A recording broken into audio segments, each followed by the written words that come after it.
का टॉपिक जो है, जैसे मैंने मेंशन किया, we will only be discussing about content. Content creation को अपने दिमाग में इस टाइम पे आप जो है एक सी की तरह समझते हैं। There is a vast field. Digital जितना भी कुछ, चाहे वो वेबसाइट हो, चाहे वो फोरम्स हो, आप डिजिटल पे जो कुछ भी देखते हैं, इवन राइट नाउ जब आपने मीट पे साइन इन किया होगा, जो आपको 4-5 लाइनें लिखी आई, फिर उसके बाद आप यहाँ पे आए। इंटरनेट की foundation is basically set on content in a lot of ways. Content ही लोगों को इन्फॉर्म भी कर रहा होता है, कंटेंट ही लोगों से डिसीजन मेकिंग ले रहा होता है। बाय इन्फॉर्म आई मीन कि क्या चीज़ कैसे होगी, वो कंटेंट के जरिए है। कहाँ पे क्लिक करेंगे तो क्या एक्शन आएगा, वो कंटेंट के जरिए। सो इंटरनेट की फाउंडेशन अगर कोड के बाद किसी चीज़ से बैठी है तो वो कंटेंट पे बैठी है। अगर आप इंटरनेट पे से कंटेंट हटा दें तो इनकी जो कोड की लैंग्वेज है वो भी आपको समझ नहीं आएगी, बिकॉज दैट्स द कोड। सो दिमाग में इसलिए कंटेंट को अगर आप इतना सब पहले समझते थे तो उसको अपने दिमाग में इतना बड़ा कर दें कि this is how important content is, and this is why when you as an individual or when you as a business start exploring digital brand building, digital content creation, you have to kind of like अपना जो जो horizon है उसको बहुत बड़ा करना पड़ता है to make sure कि आप जिस brand को बनाने जा रहे हैं, जो है ये बोलते हुए बहुत सुना होगा कि business के लिए marketing की इतनी जरूरत है। अब मार्केटिंग बहुत सारे तरीकों से होती आई है और मार्केटिंग बहुत सारे तरीकों से इवॉल्व हो भी रही है। पुराने ज़माने में मार्केटिंग सिर्फ ये होता था कि अगर आपने कोई दर्जी की दुकान खोली है तो आपने जो भी अपने कपड़े बनाए हैं वो आपने बाहर रख दिए। सिर्फ जो भी लोग आते जाते हैं वो देख रहे हैं कि अच्छा ये बंदा है, इसका ये स्किल सेट है, इसने इसको यहाँ डिस्प्ले किया हुआ है, राइट। अब उसके बाद जब चीज़ें थोड़ी सी इवॉल्व हुई, लोगों ने अपनी वही चीज़ जो वो बनाते हैं उसको इंटरनेट पे अपनी वेबसाइट को दुकान की तरह खोलना शुरू किया। मेरा नाम हिरा है, मेरा ये स्किल सेट है, मेरी वेबसाइट पे आके देख ले। सो बेसिकली वही दुकान है जो कि हमारी गलियों में हुआ करती थी और लोग अपने स्किल सेट को एक डमी पे डाल के बाहर रखा करते थे लोगों को अट्रैक्ट करने के लिए। वही पूरी फाउंडेशन अब इंटरनेट पे आ गई है जिसमें आप वेबसाइट बना रहे हैं और वेबसाइट के जरिए आप लोगों को बता रहे हैं ये मेरा स्किल सेट है, ये मेरी वेबसाइट पे लगा हुआ है, आकर देख लें। एंड इसकी बेसिस पे आप मुझे जो है वो काम दें और इसकी बेसिस पे आप मेरे साथ बिजनेस करना चाहें। So why is it important for businesses, चाहे वो छोटा बिजनेस हो चाहे वो बड़ा बिजनेस हो, उसके लिए मार्केटिंग क्यों जरूरी है? उसका सिर्फ एक रीजन ये नहीं होता कि आपको जो है वो प्रॉफिट ही लेकर आने। उसका रीजन ये भी होता है कि बहुत सारी हद चीजों में लोग जो है उनको अपनी अथॉरिटी बनानी होती है। उनको जो है लोगों को ये दिखाना होता है कि इस पर्टिकुलर जो है इंडस्ट्री में जिसमें मैंने इतने टाइम लगाए हैं, I am someone who is basically a right person for you to do the job. कि अगर आपके पास और मेरे जैसे 5 6 7 8 लोग भी आ जाएं तो why should you consider me, why should you consider hiring me? Marketing इसीलिए, अगर कोई सिर्फ इस चीज के लिए कर रहा है कि उसे सिर्फ सिर्फ उसको प्रॉफिट मिले तो वो एक एक सेल्स का काम है। एंड इसकी डिफरेंशिएशन में हम बाद में और पढ़ सकते हैं कि मार्केटिंग और सेल्स डिफरेंट किस तरह से होती है। पर अपने दिमाग में एक कॉन्सेप्ट बना लें कि मार्केटिंग जिस तरह जब से जो है दुनिया में तिजारत या बिजनेस होता है, मार्केटिंग होती आई है और मार्केटिंग होती रहेगी। वो किस तरह से होती है, उसके फाउंडेशन चेंज होते हैं। यहाँ पे एक बहुत इंटरेस्टिंग सी मैंने कोट लिखी है कि marketing is asking someone on a date and branding is why they say yes. अब मैं इसको उर्दू में अगर तर्जुमा करूं कि अगर आपको कोई जो है किसी लड़की को कोई लड़का पसंद है, किसी लड़की को कोई लड़की पसंद है, आपको उस लड़की को जो है वो डेट पे लेके जाना है। अब जो जिस अगर आप फर्ज कर लें आप जो है वो उसको किसी भी रीजन की वजह से या किसी भी जो है ऐसी चीज की वजह से जो कि आपको लगता है आपकी स्ट्रांग है, इट कुड बी कि आप अखलाक के बहुत अच्छे हैं, इट कुड बी कि आपके पास जो है वो फाइनेंशियल सिक्योरिटी है, इट कुड बी कि आपको पता है कि वो लड़की जो चीजें देख रही है वो सब आप में मौजूद है। जब आप किसी लड़की को जो है वो डेट पे ले जाने के लिए, उसको जो है वो डिनर पे ले जाने के लिए आस्क आउट करेंगे। सो मार्केटिंग बेसिकली वो काम कर रही होती है कि आपका कस्टमर जो कि आपके पास चीजें खरीदने के लिए आया है, वो सारे गुड अच्छे एट्रीब्यूट जो कि आपको पता है आपके कस्टमर की नीड है। चाहे वो एक रियल एस्टेट वाले का ऑफिस हो, उसको पता है कि मेरे पास बायर वो आता है जो एक घर देख रहा है और वो एक घर में चीजें देखता क्या क्या है। तो मुझे अपनी दुकान पे, मुझे अपने डिस्प्ले पे वो सब चीजें लगानी है कि वो बंदा जो है वो चीजें देख के पता चले कि this is the right place कि मैं इसके पास आया हूँ, उसके पास सब चीजें मौजूद हैं। ठीक है, अभी कोई भी आप वेबसाइट खोलते हैं, कपड़े खरीदते हैं आपको उस वेबसाइट पे, तो बेसिकली हर उस वेबसाइट पे जो भी बंदा वो कपड़े की वेबसाइट चला रहा है, उसका काम क्या हुआ कि मेरी वेबसाइट पे जो भी आए वो देख के पता चल जाए कि इसके पास सब कुछ है जो मुझे चाहिए। और यहाँ पे जो कैवियाट यहाँ पे इन्वॉल्व है वो ये है कि branding is why they say yes. ये सब काम सब कर सकते हैं। सबको पता है कि अच्छा मेरे पास अगर कोई, मैं रियल एस्टेट की दुकान खोल के बैठा हूँ, मैं कोई अपना जर्नलिस्ट हूँ और अपनी जो है वो वेबसाइट खोल के बैठा हूँ, तो इसका मतलब है मुझे मेरा काम सिर्फ लिखना है। मेरे पास स्टोरीज होनी चाहिए, मेरे पास जो है वो कंटेंट होना चाहिए, मेरे पास मेरा पता होना चाहिए, मेरा ये चीज होनी चाहिए, that's it. But branding is why they say yes, the way you do it the way you put your message out there is why people would decide to know more of you, is why people would decide to know कि अच्छा मुझे इस बंदे के साथ business करना है, ठीक है। सो मार्केटिंग और ब्रांडिंग को सबसे आसान तरीका अगर समझने का है तो देख लिए इसको, इस जो है वो एनालॉजी से सीखिएगा कि जब भी जो है आप कोई मैसेज वहां किसी भी इंटरनेट पे पब्लिश करते हैं, that's a part of marketing. उस मैसेज को पब्लिश किस तरह से करते हैं, उस मैसेज पे आपने बैकएंड पे काम क्या किया हुआ है, it's all brand building. And बहुत सारे लोग उस मैसेज को पब्लिश करने से पहले जितनी जो है वो उस पे एफर्ट करते हैं, जितनी रिसर्च करते हैं, that all is a part of how they want to build their digital brand. अब एक अच्छा डिजिटल ब्रांड जब आप ऑनलाइन बनाने की कोशिश करते हैं, एक चीज तो बहुत ऑब्वियसली लाजमी सी है कि जब भी आप कोई ऐसा ब्रांड बना रहे हैं तो आपका जो है एक गोल उसमें यही होगा कि आपका जो भी बिजनेस है उसके ऊपर प्रॉफिट आए, उस पर ग्रोथ आए। ग्रोथ को आप जैसे भी डिफाइन करते हैं, कुछ लोग ग्रोथ को डिफाइन करते हैं जे कि उनके पास जो है वो वेबसाइट के हिट ज्यादा आ रहे हों, कुछ लोग ग्रोथ को डिफाइन करते हैं कि लोगों के बारे में बात कर रहे हैं। अब यही 3-4 चीजें हैं, इसके अलावा भी हो सकती है, बट मैंने मेन मेन चीजें लिखी हैं कि आपका जो बिजनेस है उसमें ग्रोथ आ रही हो, आपको जो है वो रीडरशिप मिल रही हो, कस्टमर आ रहे हो और वो आप पे भरोसा कर रहे हो कि जब भी कोई ऐसी खबर निकली है, जब भी कोई ऐसी चीज है जिसके बारे में उनको पता हो कि इसके बारे में they want to read more, उनको एक बंदे का नाम दिमाग में आता है, ये एक बंदी का नाम दिमाग में आता है कि मैं इसकी वेबसाइट पे जाके देखूं, मैं इसके सोशल मीडिया के पेज पे जाके देखूं, मुझे पता है इसने जो है वो इसके बारे में बात की होगी। And plus the type of industry you guys are in, आप लोग की सबसे बड़ी जो आई थिंक जो गिफ्टेड और सुपर पावर है वो आपकी ओपिनियंस है।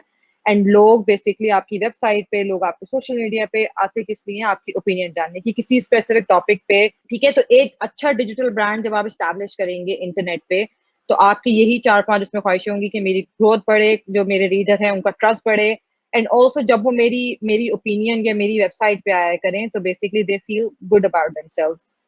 एंड दैट डजंट मीन कि आप उन्हें वही चीज दे रहे हैं जो कि वो सुनना चाहते हैं, बट ऑल्सो इट मीन्स कि वो आपकी वेबसाइट पे डिसअपॉइंट ना हो, वो आपके स्पेस पे आके डिसअपॉइंट ना हो कि मैंने कोई ऐसी चीज जो है वो पढ़ी है जिसकी मुझे जरूरत नहीं थी। They always come to your space, they always know and get whatever they wanted to get, ठीक है।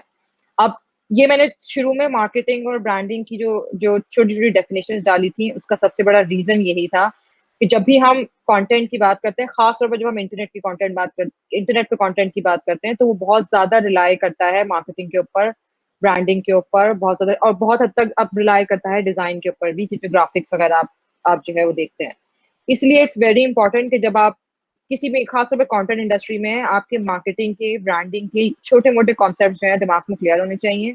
रीजन बीइंग के कहीं ना कहीं ये सब चीजें आपस में लिंक है। जैसे हम लोग जो है वो जब स्कूल में ही पढ़ा करते थे तो उर्दू होती थी, उर्दू ग्रामर होती थी, इन वन वे और अदर वो दोनों आपस में जो है वो लिंक होती थी। एक में आप लिटरेचर पढ़े होते थे, एक के अंदर जाके आप रूल्स एंड रेगुलेशंस पढ़े होते थे। इसी तरह से कंटेंट, डिजिटल मार्केटिंग, ब्रांडिंग, इन सब की फील्ड को एक बड़े होराइजन में देखें, सब आपस में इंटरकनेक्टेड हैं। आपको अगर बहुत डेप्थ में ब्रांडिंग को नहीं पढ़ना, तो आपको इतनी नॉलेज राजवी ब्रांड की होनी चाहिए कि आपको पता हो कि ब्रांड बिल्डिंग होती क्या है, कि जो मैं एफर्ट करूंगा वो आता किस अम्ब्रेला के अंदर है, ठीक है।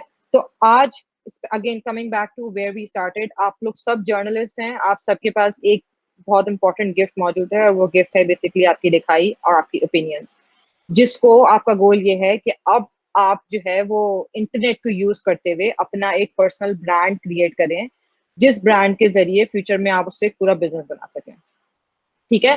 तो अब एक एक छोटी सी एनालॉजी इस पे समझें कि जब भी आप अपने किसी दोस्त से बात कर रहे होते हैं, जब भी आप अपनी अम्मी से बात कर रहे होते हैं, अम्मी से बात करते हुए जब आप दिमाग में चीज कोई सोचते हैं तो अपने अपने हिसाब से ही सोचते हैं ना कि अम्मी से बात करनी है तो मुझे ये लहजा इख्तियार करना है, इस तरह से तमहीद बांधनी है, और फिर उसके बाद मैं अम्मी से अपनी बात आगे रखूंगा या रखूंगी।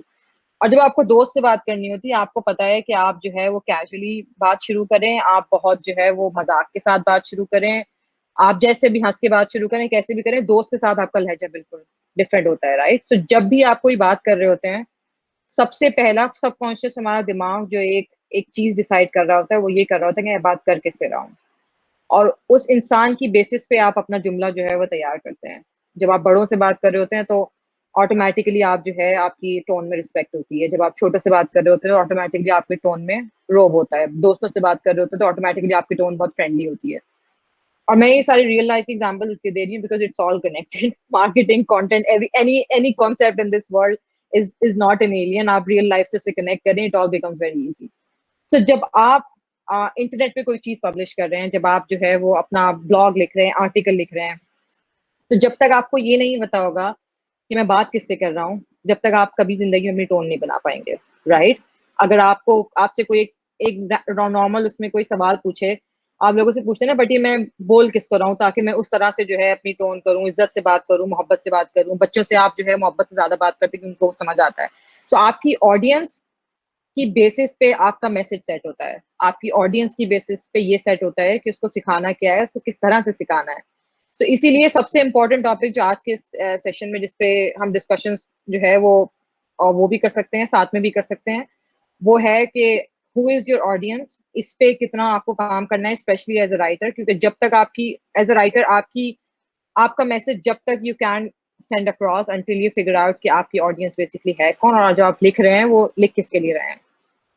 एंड देन जैसे मैंने बताया कि it's a very big world out there content का और digital, so it's important for you to find out कि आप आप उसके अंदर कौन सी स्पेस में लिखना चाहते हैं। और बाय स्पेस आई मीन कि अच्छा फेसबुक पे आप जब अपनी फीड स्क्रॉल कर रहे होते हैं, आपको जो है वो आर्टिकल्स दिखते हैं, फिर आप जाते हैं ना, कुछ लोगों ने सिर्फ पोस्ट लिख के डाले हुए होते हैं, फिर आप जाते हैं ना, कुछ लोगों ने वीडियोस अपलोड की हुई होती हैं, अब जो है वो ऑडियो बुक्स होती हैं वो भी आती हैं। सो अब इंटरनेट पे कोई एक एंड कंटेंट की हमारे दिमाग में थोड़ी सी इमेज ही बन गई, जैसे ही मैं कंटेंट का लफ्ज यूज करूं, लोग समझते हैं कि मैं वर्ड्स की बात कर रही हूँ, मैं ब्लॉग पोस्ट की बात कर रही हूँ, आर्टिकल की बात कर रही हूँ, एडिटोरियल की बात कर रही हूँ, जबकि content itself is a noun जो कि इंटरनेट पे जिस भी किसी भी फॉर्म में कोई चीज मौजूद है जो कि इंफॉर्मेशन प्रोवाइड कर रही है, वो कंटेंट है।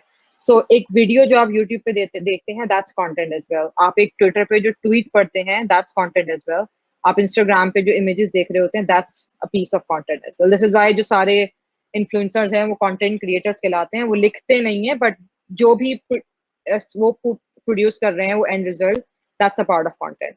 सो as an individual who's a journalist and now who wants to build his or her digital brand, आपको ये डिसाइड करना होगा कि मैं किस टाइप का कंटेंट बनाऊंगा। मुझे वीडियो पे काम करना है, मुझे ऑडियो पे काम करना है, इस पे हम डिटेल में डिस्कस करेंगे। And then everybody would say कि आप जो है don't care about the destination, enjoy the journey, but यहाँ पे when you are the when you are making the strategy, you have to be laser focused on आपका long term गोल इस पूरी digital brand building से और digital content creation से है क्या। Who is that one, what is that one metric जो कि आप लेना चाह रहे हैं, what is that one specific stuff जो कि आप रिव्यू करना चाह रहे हैं। And then what are your key metrics, आप अपनी सक्सेस को देखते कैसे हैं। इसका आसान अल्फाज में ये है, what does success look like. ऐसी क्या चीज हो जाएगी 3 महीने में जिसको मैं बोलूंगा कि अच्छा अब मुझे लग रहा है कि थिंग्स आर गोइंग वेल, अब मुझे लग रहा है कि लोगों ने मेरी आर्टिकल्स जो है वो शेयर करने शुरू किए, मुझे ब्रांड्स ने जो है वो कोलैबोरेशन भेजनी शुरू कर दी है, मैं अब कंपनीज के साथ काम कर रहा हूँ। कुछ भी किसी भी तरह के जो भी आपके गोल है। एनालॉजी तो आप लोग को बता दी थी कि किस वजह से ऑडियंस को जो है वो किस वजह से ऑडियंस को समझना बहुत इंपॉर्टेंट है आपके लिए। एंड यही बात एग्जैक्टली यहाँ पे भी लिखी हुई कि एज अ जर्नलिस्ट आप अपने रीडर से दो बहुत इंपॉर्टेंट चीजें मांग रहे होते हैं। एंड आजकल के जमाने में अगर मैं टाइम एनर्जी को हटा भी दूं तो एक सबसे इंपॉर्टेंट चीज मांग रहे होते हैं, और वो है उसकी अटेंशन। ठीक है। एंड आजकल के ज़माने में अटेंशन इतनी डिवाइडेड है, इतनी डिस्पर्स है इनटू सो मेनी थिंग्स। आप फ़ोन पे जो है वो अपनी अपनी फ़ेसबुक की न्यूज़ फ़ीड पे एक आर्टिकल पे रुकने के लिए that article has to be like kind of बहुत ब्रेकिंग न्यूज़ टाइप की कोई चीज़ होनी चाहिए, या बहुत डिफरेंट पर्सपेक्टिव होना चाहिए जिसकी वजह से लोग उस आर्टिकल पे क्लिक करके उसे पढ़ना शुरू करते हैं। And same goes for all the other social media platform, same goes for any website. तो इस ज़माने में टाइम और एनर्जी की मुझे आई थिंक ये डेफिनेशन इसकी अपडेट भी कर देनी चाहिए। टाइम और एनर्जी से ज़्यादा आई थिंक जो है एक इम्पॉर्टेंट चीज़ इस ज़माने में आप लोगों से माँग रहे हैं, वो उनकी अटेंशन माँग रहे हैं। और वो अटेंशन आजकल मिलना डिजिटल ज़माने में इतना आसान नहीं है, बिकॉज़ उनकी अटेंशन ट्विटर पे भी है, उनकी अटेंशन अपनी प्रोफाइल पे भी है, उनकी अटेंशन जब वो फ़ोन उठाते हैं ना उसमें 7 ऐप्स के जो है वो नोटिफ़िकेशन आए हुए होते हैं, ठीक है? सो आपका काम as a journalist when you are asking somebody to give their attention, आपको एंड फिर इसमें मैं वही एनालॉजी जो है वो यूज़ करूँगी जो कि मैं आम ज़िंदगी ही कर रही थी। आप फिर ये चीज़ें जो है आपको अपने कंट्रोल में लेने के लिए आपको समझना पड़ेगा कि वो बंदा जो कि फ़ेसबुक पे या फिर इंस्टाग्राम पे या वेबसाइट को स्क्रॉल करता है, उसकी साइकी क्या है? उसको बेसिकली क्लिक क्या करता है? उसको जो है ऐसी क्या चीज है जिसको देख के they get intrigued and they feel कि अच्छा मुझे इस पे क्लिक करना है और देखना है एग्जैक्टली कि इस बंदे की इस पे ओपिनियन क्या है, राइट। दिस इज वाई आपने देखा होगा बहुत सारे लोग इसको मिस यूज भी करते हैं यूट्यूब पे, एंड उस पे बहुत सारे ऐसे चैनल हैं जो कि अपनी थंबनेल्स हैं वो बहुत क्लिक बेटी वे में लगाते हैं कि इस माजरे के बाद क्या हुआ आप क्लिक करके देखें, ये क्या हुआ आप क्लिक करके देखें।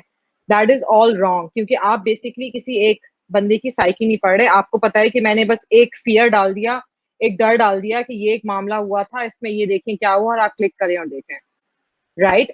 ये this is not understanding somebody psyche, this is basically manipulating the person. ये मुझे भी मैनिपुलेट कर रहा है क्योंकि मेरे दिल में एक बस एक डर डाल दिया है कि अच्छा मैं अभी खोल के देख लूं क्या है। मैं बेसिकली जो एक तमीज का इंसान होता है वो बेसिकली कभी भी उस पर क्लिक करके देखता नहीं है, उसको पता है कि दिस इज फॉल्स, ठीक है। So by understanding psyche I don't mean कि आप लोगों के दिमाग में फियर इंस्टॉल करना शुरू कर दें और आपको पता चल जाए कि लोग सिर्फ तभी क्लिक करते हैं जब उन्हें उस चीज के बारे से जो है वो डर लग रहा हो या उस चीज के बारे में इतनी क्यूरियस हो कि इसके आगे होगा क्या।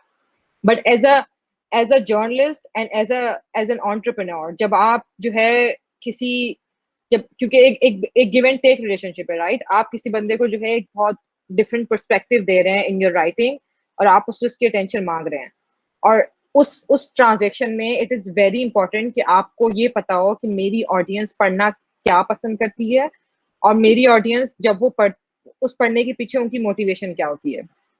फॉर एग्जाम्पल, मैं जो हूँ पाकिस्तान में एजुकेशन पे कोई एक अपनी स्टोरी बहुत इंपॉर्टेंट लिख रही हूँ और मैं वो स्टोरी टारगेट कर रही हूँ सिर्फ और सिर्फ गवर्नमेंट के इदारों को कि वो स्टोरी पे जो है वो उसको पढ़ें और उसको शेयर करें, उनको मैं कोई एक पर्सपेक्टिव दूँ। अब उसमें मुझे बहुत इस बात का ज़्यादा ख्याल रखना पड़ेगा देखने के लिए कि मेरी टारगेट ऑडियंस है वो लोग जो कि गवर्नमेंट की पोजीशंस पे काम करते हैं, वो बेसिकली किस तरह की स्टोरीज जो है वो सुबह उठ के पढ़ते हैं। वो पॉलिटिक्स ही फॉलो करते हैं, वो बेसिकली जो है वो शायद कभी कभार मैगजीन्स भी उठा लेते हैं, या फिर वो अपना फ़ोन खोलते हैं और उनके पास फ़ोन में एक दो वेबसाइट्स हैं जहाँ पे जाके वो चीज़ें पढ़ते हैं, राइट। आपने दिमाग में अपनी ऑडियंस का पर्सोना क्रिएट किया, ये मेरी ऑडियंस है, ये इसका पर्सोना है और इनका ये लाइफस्टाइल होता है, इनकी ये मेथड, ये हैबिट्स हैं और इनकी ये इस तरह से जो है इनकी ये फ़ोन यूज़ करते हैं, इस तरह से ये इन वेबसाइट पे जाके ये काम करते हैं। तो इसीलिए मुझे जो अपनी स्टोरी क्रिएट करनी है वो उनके माइंडसेट को देखते हुए करनी है, ठीक है। सो इस चीज़ का हमेशा ख्याल रखिएगा जब भी कोई स्टोरी लिख रहे हो, कोई कंटेंट इंटरनेट पे डाल रहे हो, सबसे पहले अपने दिमाग में ये चीज़ रिइंफोर्स करनी है कि वो आप किसके लिए लिख रहे हैं। जब वो उस चीज़ पे क्लैरिटी होगी आपकी कि वो आप किसके लिए लिख रहे हैं, then things automatically come into its place कि आपको ये क्लैरिटी है कि मैं बात किससे कर रहा हूँ। मुझे जब मैं इस बंदे से बात कर रहा हूँ तो मुझे इस लैंग्वेज में बात नहीं करनी, मुझे इस लैंग्वेज में बात करनी है। जब मैं इस बंदे से बात कर रहा हूँ तो मुझे इस लैंग्वेज को भूल जाना है, मुझे अपनी टोन जो है वो चेंज करनी है, ठीक है। सो ये हो गया हमारा ऑडियंस वाली चीज जो कि वी वर डिस्कसिंग। अब ये बहुत इंटरेस्टिंग पर्सपेक्टिव है किस वजह से।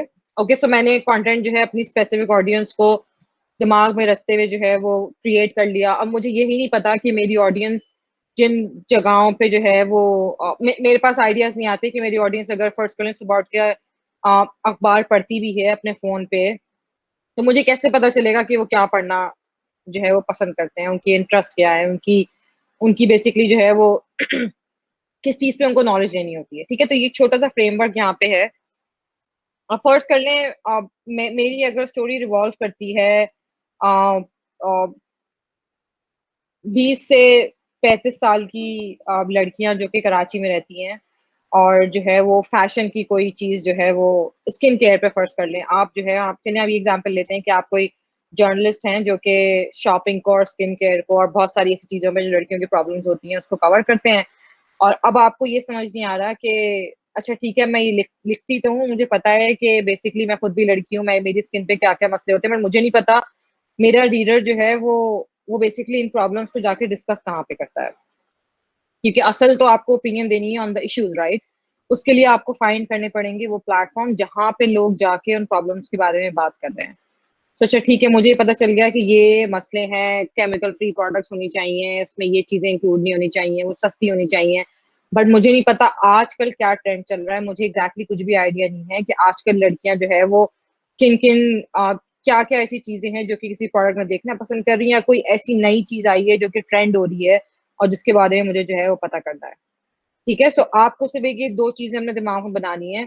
अपने ऑडियंस की प्रॉब्लम्स को जानने के लिए आपको उन प्लेटफॉर्म पे जाना है जहाँ पे वो अपनी प्रॉब्लम्स की बात करते हैं। ठीक है, अगर आपकी टारगेट ऑडियंस पॉलिटिशियंस हैं, तो आपको फिगर आउट करना पड़ेगा कि वो पॉलिटिशियंस बेसिकली किस जगह पे अपनी प्रॉब्लम्स डिस्कस कर रहे होते हैं। वो क्लोज सेशंस होते हैं, वो मीटिंग्स होती हैं, डिजिटल बहुत सारे फोरम्स हैं, हो सकता है वो उसमें पार्टिसिपेट करते हो। बहुत सारे पॉलिटिशियंस जो हैं वो ट्विटर यूज करते हैं, तो आपको अपना ट्विटर जो है वो बहुत एक्टिव रखना पड़ेगा।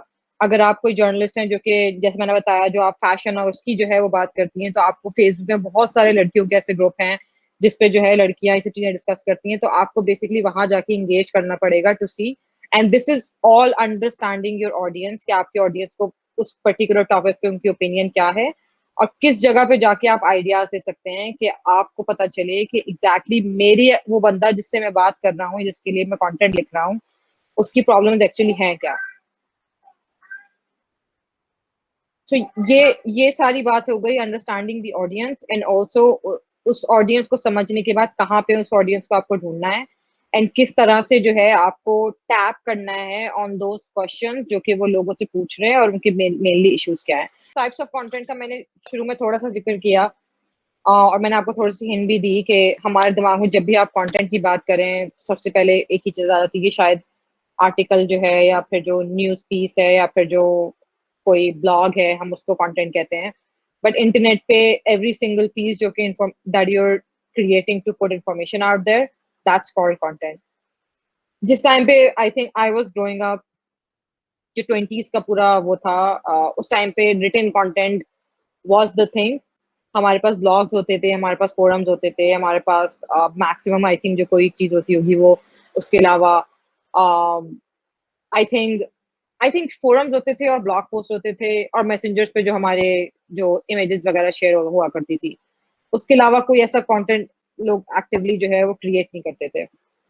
बट देन थोड़े टाइम बाद आपने देखा होगा बहुत सारे लोग जो हैं किताबें पढ़ने के बजाय उन्होंने किताबें सुननी शुरू कर दी। फिर किताबें जब उन्होंने किताबें सुननी शुरू की, क्योंकि लोग ड्राइव पे सुबह अपने ऑफिस जाते थे, तो वो 1-2 घंटे की लोग, बहुत सारे लोग ड्राइव करते हैं टू रीच ऑफिस, एंड बहुत सारे लोग उस टाइम पे खबरें पढ़ने के का टाइम के बजाय वो खबरें सुना करते थे। तो अब वो जो CNN थे और न्यूयॉर्क टाइम्स थे, आपने अगर उनकी एप्स पे जाएंगे, तो सुबह रोज 8 बजे उनका पूरा बुलेटिन जो है, आप पूरा आर्टिकल पे अगर क्लिक करें, तो वो आर्टिकल पढ़ने के बजाय वो पूरा आर्टिकल बैक पे आप अपनी गाड़ी में कनेक्ट कर दें, तो वो पूरा आर्टिकल बैक पे चलना शुरू हो जाता है। तो वही लिखा हुआ कंटेंट जो कि हमने भी खबरों, जो भी हम भी ऑब्वियसली ई न्यूज पे जो हम पढ़ लेते हैं, उसको आप बेसिकली गाड़ी से कनेक्ट करके पूरा वो आर्टिकल सुनते हुए ऑफिस जा सकते हैं। ठीक है, सो इसी तरह से लोग ऑडियो बुक के साथ भी करते हैं। आपके पास अगर किताब पढ़ने का टाइम नहीं हो, तो आप 1 घंटे का ड्राइव कर रहे हैं, आपको अपनी अटेंशन रोड पे रखनी है, आपने बैक एंड पे जो है वो कोई पॉडकास्ट चला लिया, कोई ऑडियो बुक चला ली, तो 2 घंटे तक वो सारी इंफॉर्मेशन पैसिवली आपने सुन ली, क्योंकि आप जो है वो ड्राइव कर रहे हैं basically. And then same goes for video content. हर किसी का जो अटेंशन स्पैन है इंटरनेट पे वो सेम नहीं होता। कुछ लोगों का अटेंशन स्पैन बहुत फोकस्ड होता है, तो उनके लिए पढ़ना कोई चीज बहुत आसान होती है। उनको लगता है कि जब तक वो विजुअली उसको वर्ड्स में नहीं देखेंगे, उनको वो चीज उतना बेहतर समझ नहीं आती। एंड कुछ लोग उसके ऑपोजिट होते हैं, उनको लगता है कि उनके सामने अगर बहुत सारे वर्ड्स हो तो उन्हें कोई चीज समझ नहीं आती, क्योंकि वो विजुअल थिंकर होते हैं, तो उनके सामने कोई चीज क्रिएटिव वे में वीडियो की सूरत में आए, तो उनको लगता है कि अच्छा यही बात जो कि मैं पढ़ने की कोशिश कर रहा था मेरी समझ नहीं आ रही, अब उस बंदे ने बोल दी तो मुझे समझ आ गई। इसीलिए वीडियो का जो इतना बड़ा ट्रेंड आपने देखा होगा जो अब चल गया है, उसके पीछे थोड़े से रीजंस और भी हैं, कि जस्ट बिकॉज ऑफ इंटरनेट, वो जो है वो हमारे टेंशन स्पैन ऑटोमेटिकली इंटेंशनली बहुत कम हो गए हैं अब, क्योंकि इतना इंफॉर्मेशन का फ्लो है, हर जगह से इतना इंफॉर्मेशन का फ्लो है कि हम सब जो है बेसिकली वो इस टाइम पे अटेंशन डिसऑर्डर में मुब्तला है, क्योंकि हमारी अटेंशन कहीं रुक ही नहीं पाती। And it's all basically intentional, जो कि टेक कंपनीज ने हमारे साथ किया है और वो अब हो गया है। इसको जो हल करने का सबसे आई थिंक जो दवाई उन्होंने हमारे लिए बनाई थी, वो वीडियोस बना दी थी कि अच्छा अब एक आर्टिकल पढ़ने में आपको 8 मिनट लग रहे हैं, लेकिन उन 8 मिनट में आप बहुत बड़ी एक इंपॉर्टेंट टॉपिक पे डॉक्यूमेंट्री पढ़ सकते हैं, जिसके अंदर वो सब चीजें होंगी जो कि एक पूरी एक घंटे की डॉक्यूमेंट्री में होती हैं। राइट, मैं एक किताब अगर महीने में खत्म कर रही हूँ, तो उस किताब को मैं बेसिकली 2 दिन में सुन के खत्म कर सकती हूँ। किसी के पास टाइम नहीं है, ठीक है। सो वो टाइम की limitation, and then there were a lot of people जो कि क्रिएटिव थिंकर होते हैं, जो कि विजुअल थिंकर होते हैं, उनको हर चीज सामने क्रिएटिव एस्थेटिक वे में चाहिए होती है। अच्छा वो नेटफ्लिक्स की 2 घंटे की डॉक्यूमेंट्री देख लेंगे, बट वो उस टॉपिक पे किताब नहीं पढ़ेंगे। राइट? इसीलिए जो लोग किताब पढ़ते हैं उनको तब गुस्सा आता है जब वो बोलते हैं कि अच्छा किताब को मूवी नहीं बनानी चाहिए क्योंकि हमें किताब पढ़ने में मजा आता है। ठीक है? So there are different types of people and each piece of content, each type of content basically works for different types of people. And as somebody like you, जो आप लोग जर्नलिस्ट हैं, आपका काम जो है वो ओपिनियंस देना है, पर्सपेक्टिव्स देना है। ये जब आप अपनी ऑडियंस को समझ लेंगे कि मेरी ऑडियंस है कौन, तब उस सवाल का जवाब यहाँ से क्लियर होगा और वो किस किस्म का कंटेंट लेना जो है वो कंज्यूम करती है। ऑडियंस को अंडरस्टैंड कर लेंगे, देन आपकी वही चीजें, वही लर्निंग, तो वही इनसाइट्स जो हैं बेसिकली ट्रांसलेट होना शुरू हो जाएंगी इनटू फाइंडिंग आउट कि अच्छा ये मेरी ऑडियंस है, अब मुझे पता है कि ये किस किस्म का कंटेंट देखती है। आजकल के ज़माने में अगले ज़माने में आई थिंक जो हमारे बाद की जनरेशन आ रही है, it will be very tough for you कि आप उन्हें कोई 4 पेज की जो है वो स्टोरी पढ़ाएँ क्योंकि we actually grew up in the era जहाँ पे ब्लॉग पोस्ट और आर्टिकल्स और उन सब का बहुत ज़िक्र था, but they are growing up in an era जहाँ पे सबसे ज़्यादा जो है वो टैबलेट्स हैं, यूट्यूब किड्स है, वीडियोज़ हैं, एनिमेशंस हैं। So for them it will be really tough to make them understand कि अच्छा ये जो है वो 30 पेजेस की बुक है, इस बुक से जो है आप कोई एक्सट्रैक्ट कर लें और उसको समझ लें। ठीक है? सो इसीलिए अगर आप कोई ऐसा ब्लॉग शुरू कर रहे हैं, कोई ऐसा जो है वो स्पेस शुरू कर रहे हैं जो कि टारगेट करती है नेक्स्ट जनरेशन को, जो कि जेन ज़ी है और उसके बाद भी आई थिंक एक जनरेशन है जो कहलाती है। उनके लिए you'll have to actively think about videos, you'll have to actively think about कि आप किस तरह से शॉर्ट फॉर्म कंटेंट बनाएं जो कम टाइम पे कम उसमें बड़ी इंफॉर्मेशन दे दे और वो एस्थेटिकली बहुत प्लीजिंग हो। अब उसके बाद जो सबसे इम्पोर्टेंट डिसीजन आपको अपने दिमाग में बनाना है वो बेसिकली ये है कि आपका वो सब चीजें करने का लॉन्ग टर्म गोल क्या है।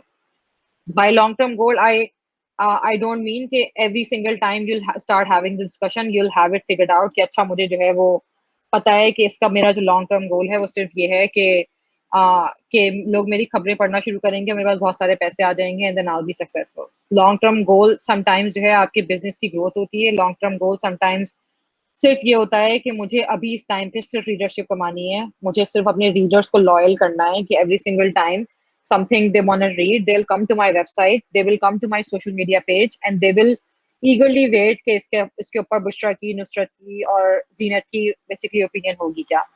या फिर आपका लॉन्ग टर्म गोल ये भी हो सकता है कि you will start motivating people in a way कि they will start it will start making them feel good and it will start gain their trust. या फिर आपका लॉन्ग टर्म गोल ये भी हो सकता है कि you basically need all of it. So it's very important कि जो जो एक्टिविटीज और जो जो चीजें आप प्लान करें टू पोस्ट ऑन सोशल और पोस्ट ऑन योर वेबसाइट, आपकी वो चीजें कनेक्टेड हों with one long term goal that you want to achieve in overall. ठीक है? अब ये जो स्टेप नंबर 3 है बेसिकली कनेक्टेड है इसी से कि हमारे की मेट्रिक्स होते क्या हैं। अब अगर मैं एक बहुत ओपन एंडेड वे में बात करूं तो मैं बोल रही हूँ कि अच्छा आप जो है ये अपनी वेबसाइट और ये सब खोलना तो चाहते हैं, लेकिन आप बेसिकली आपका लॉन्ग टर्म गोल क्या। आपने कहा अच्छा हेरा मेरा इस टाइम पे लॉन्ग टर्म गोल ये है कि अगले 6 महीने मैं सिर्फ कंटेंट क्रिएट करूंगा अपनी वेबसाइट पे एंड जो है मुझे सिर्फ अभी रीडरशिप चाहिए, मुझे वो लॉयल रीडर्स चाहिए जो कि जब भी पाकिस्तान क्रिकेट पे कोई बात हो रही हो तो वो मेरी वेबसाइट पे आके मेरा कॉलम पढ़ें या मेरा ब्लॉग पढ़ें या वो इंतजार किया करें कि मेरी स्पेसिफिक चीज पे पर्सपेक्टिव है क्या।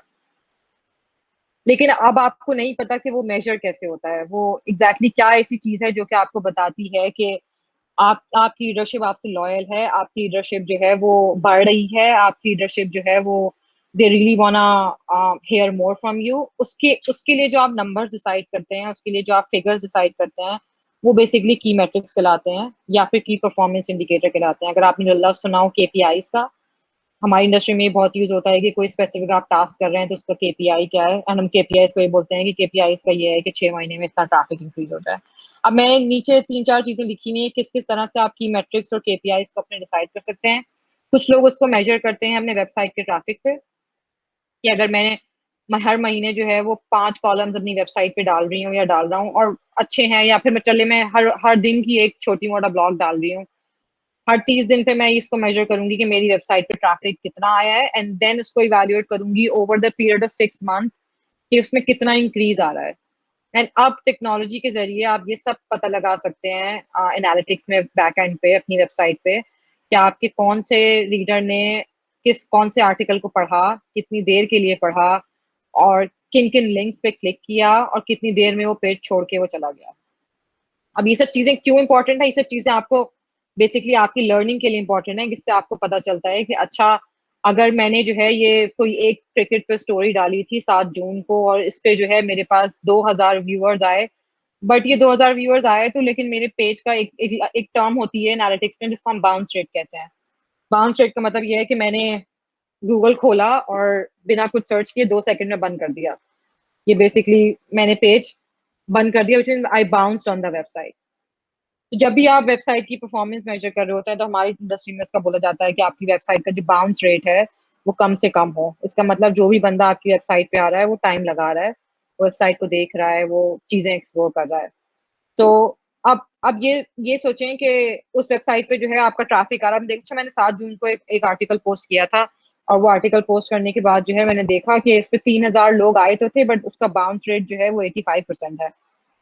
इसका मतलब वो 3000 लोगों में से 85% जो लोग थे basically they went of and उन्होंने आपका आर्टिकल पढ़ा भी नहीं है। फिर आपने टाइम चेक किया तो वो 2 सेकंड का टाइम था, विच मीन्स आपकी अगर स्टोरी 7 मिनट की थी और जो है वो 5 मिनट की थी और 2 सेकंड पे आपकी वेबसाइट पे से लोग आगे चले गए, इसका मतलब आपका इंट्रोडक्शन ही इतना शायद बुरा था या आपका टॉपिक या कोई भी आपने चीज ऐसी जो है वो ब्लॉग में गलत की थी कि लोग आए, उन्होंने 2 सेकंड में उनको कोई इंटरेस्ट नहीं लगा और उन्होंने बंद कर दिया।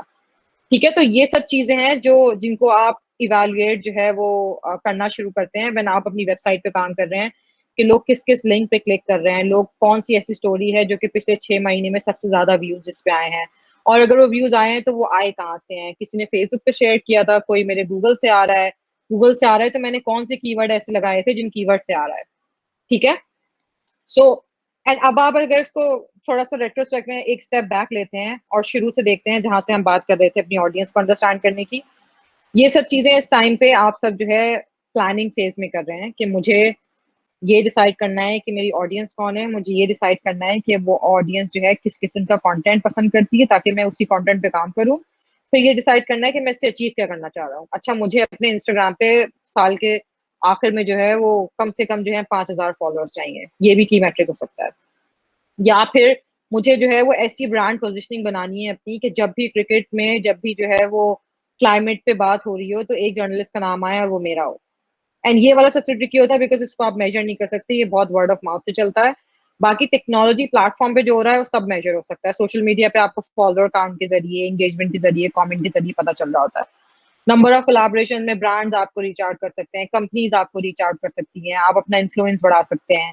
ये सब कुछ की मैट्रिक्स हैं। अब आपने शुरू कहाँ से की थी अपने दिमाग में प्लानिंग, और यहाँ पे लाके आपको प्लानिंग खत्म करनी है कि अच्छा फर्स्ट पहले हसनैन ने जो है पूरी प्लानिंग स्टार्ट की। हसनैन ने डिसाइड कर लिया कि इसकी ऑडियंस ये है, वो वीडियोस पे काम करेगा, उसको जो अचीव करना है वो व्यूअरशिप अचीव करनी है।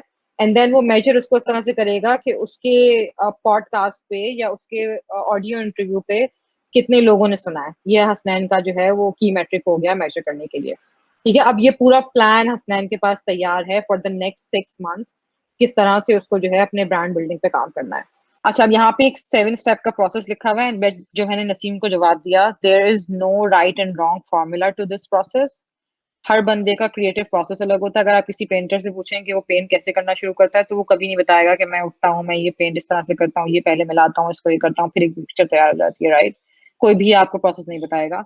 सबका क्रिएटिव प्रोसेस डिफरेंट होता है। कुछ लोग पहले जर्नलिंग करना पसंद करते हैं, फिर उसे जो है वो कंप्यूटर पे डालते हैं। कुछ लोग कंप्यूटर पे पहले डालते हैं, फिर वो जर्नल पे आते हैं।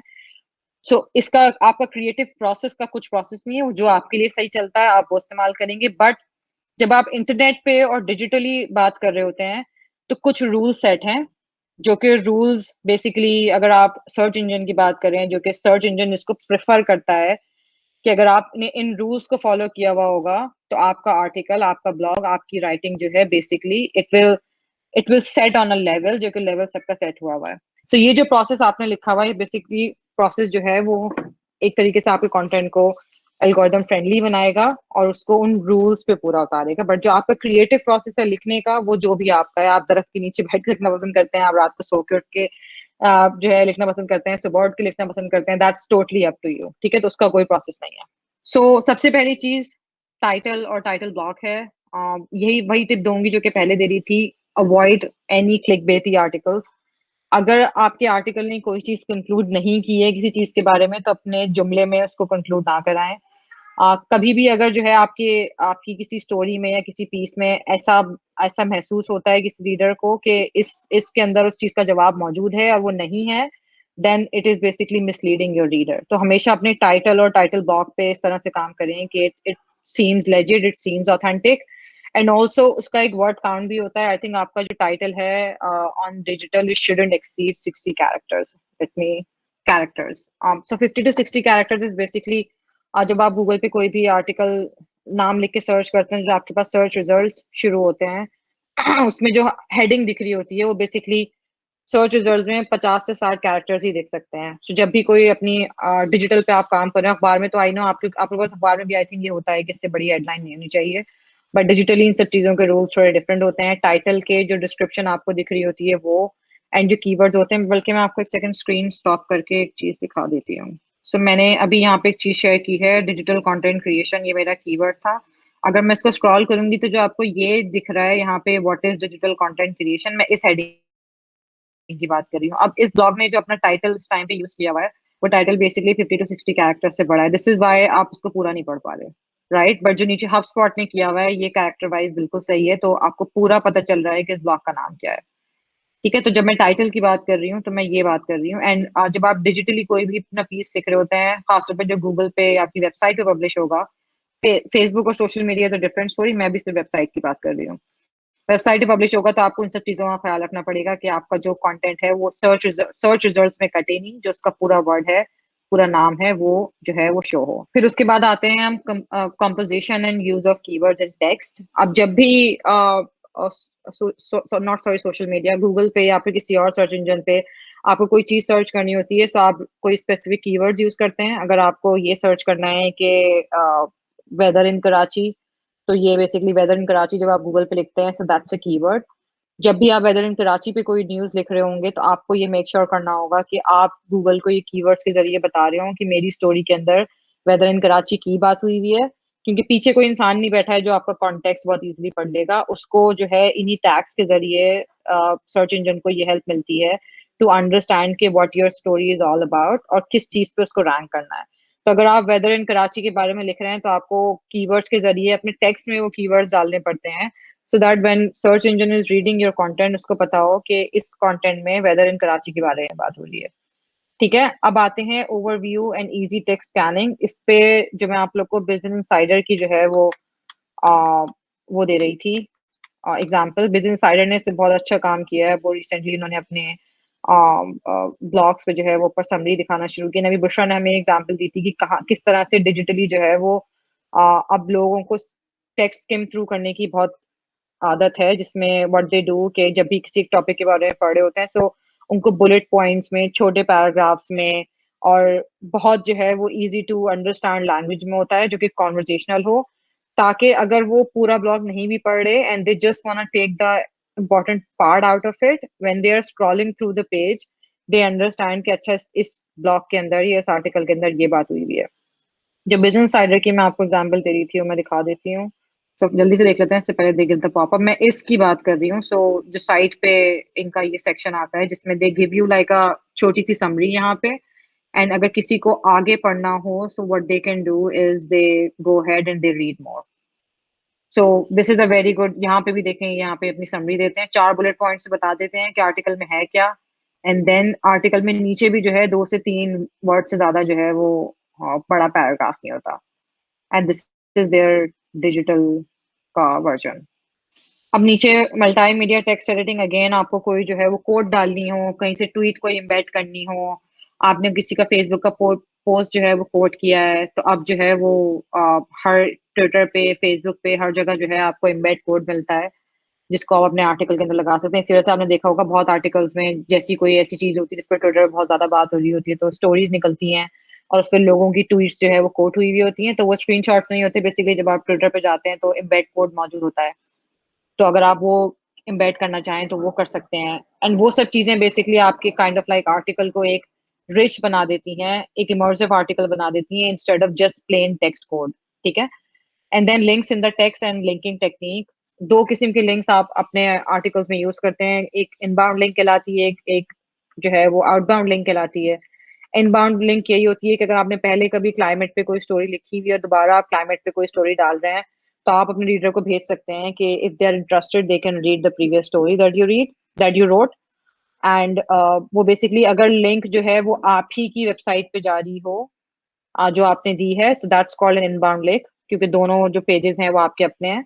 अगर लिंक आपने फोर्ब्स को दे दी, आपने न्यूयॉर्क टाइम्स को दे दी, आपने गार्जियन को दे दी, तो वो बेसिकली आउटबाउंड लिंक होगी, क्योंकि आपकी वेबसाइट से यूजर निकल के बाहर जा रहा है। सो ये कुछ लिंकिंग टेक्निक्स हैं जो आपको देखनी पड़ेंगी।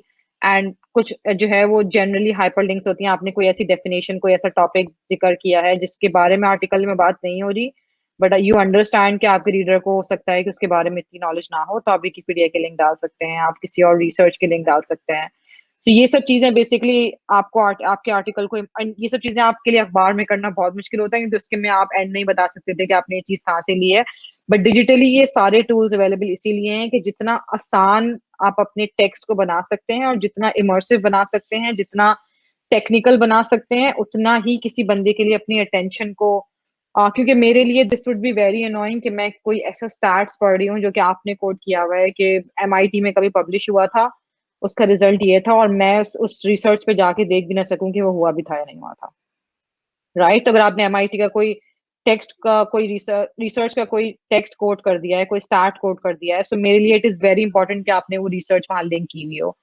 या आपने अपनी किसी स्टोरी के बारे में बात कर रहे हैं, फर्स्ट नसीम ये बोल रहे हैं कि मैंने पिछली स्टोरी में लिखा था कि इस पे ये होगा, और आपने वहां लिंक ही नहीं डाली, तो मैं आपकी वेबसाइट पे जाके नहीं ढूंढूंगी कि नसीम ने कहाँ लिखा था कि वेदर पे ये बात होगी। तो you have the ability now कि आप अपने आर्टिकल्स के अंदर ही लिंक डालें। आगे है टैग्स और कीवर्ड्स, उस पर हमने बात की। जब आप अपनी स्टोरी पब्लिश भी कर रहे होते हैं किसी प्लेटफॉर्म के जरिए, तब भी आपके पास ये ऑप्शन होता है कि आप गूगल को बता सकें कि स्टोरी में क्या क्या टैग्स हैं और किस किस चीज़ों के बारे में बात हो रही है, तो मेक श्योर कि वो हों।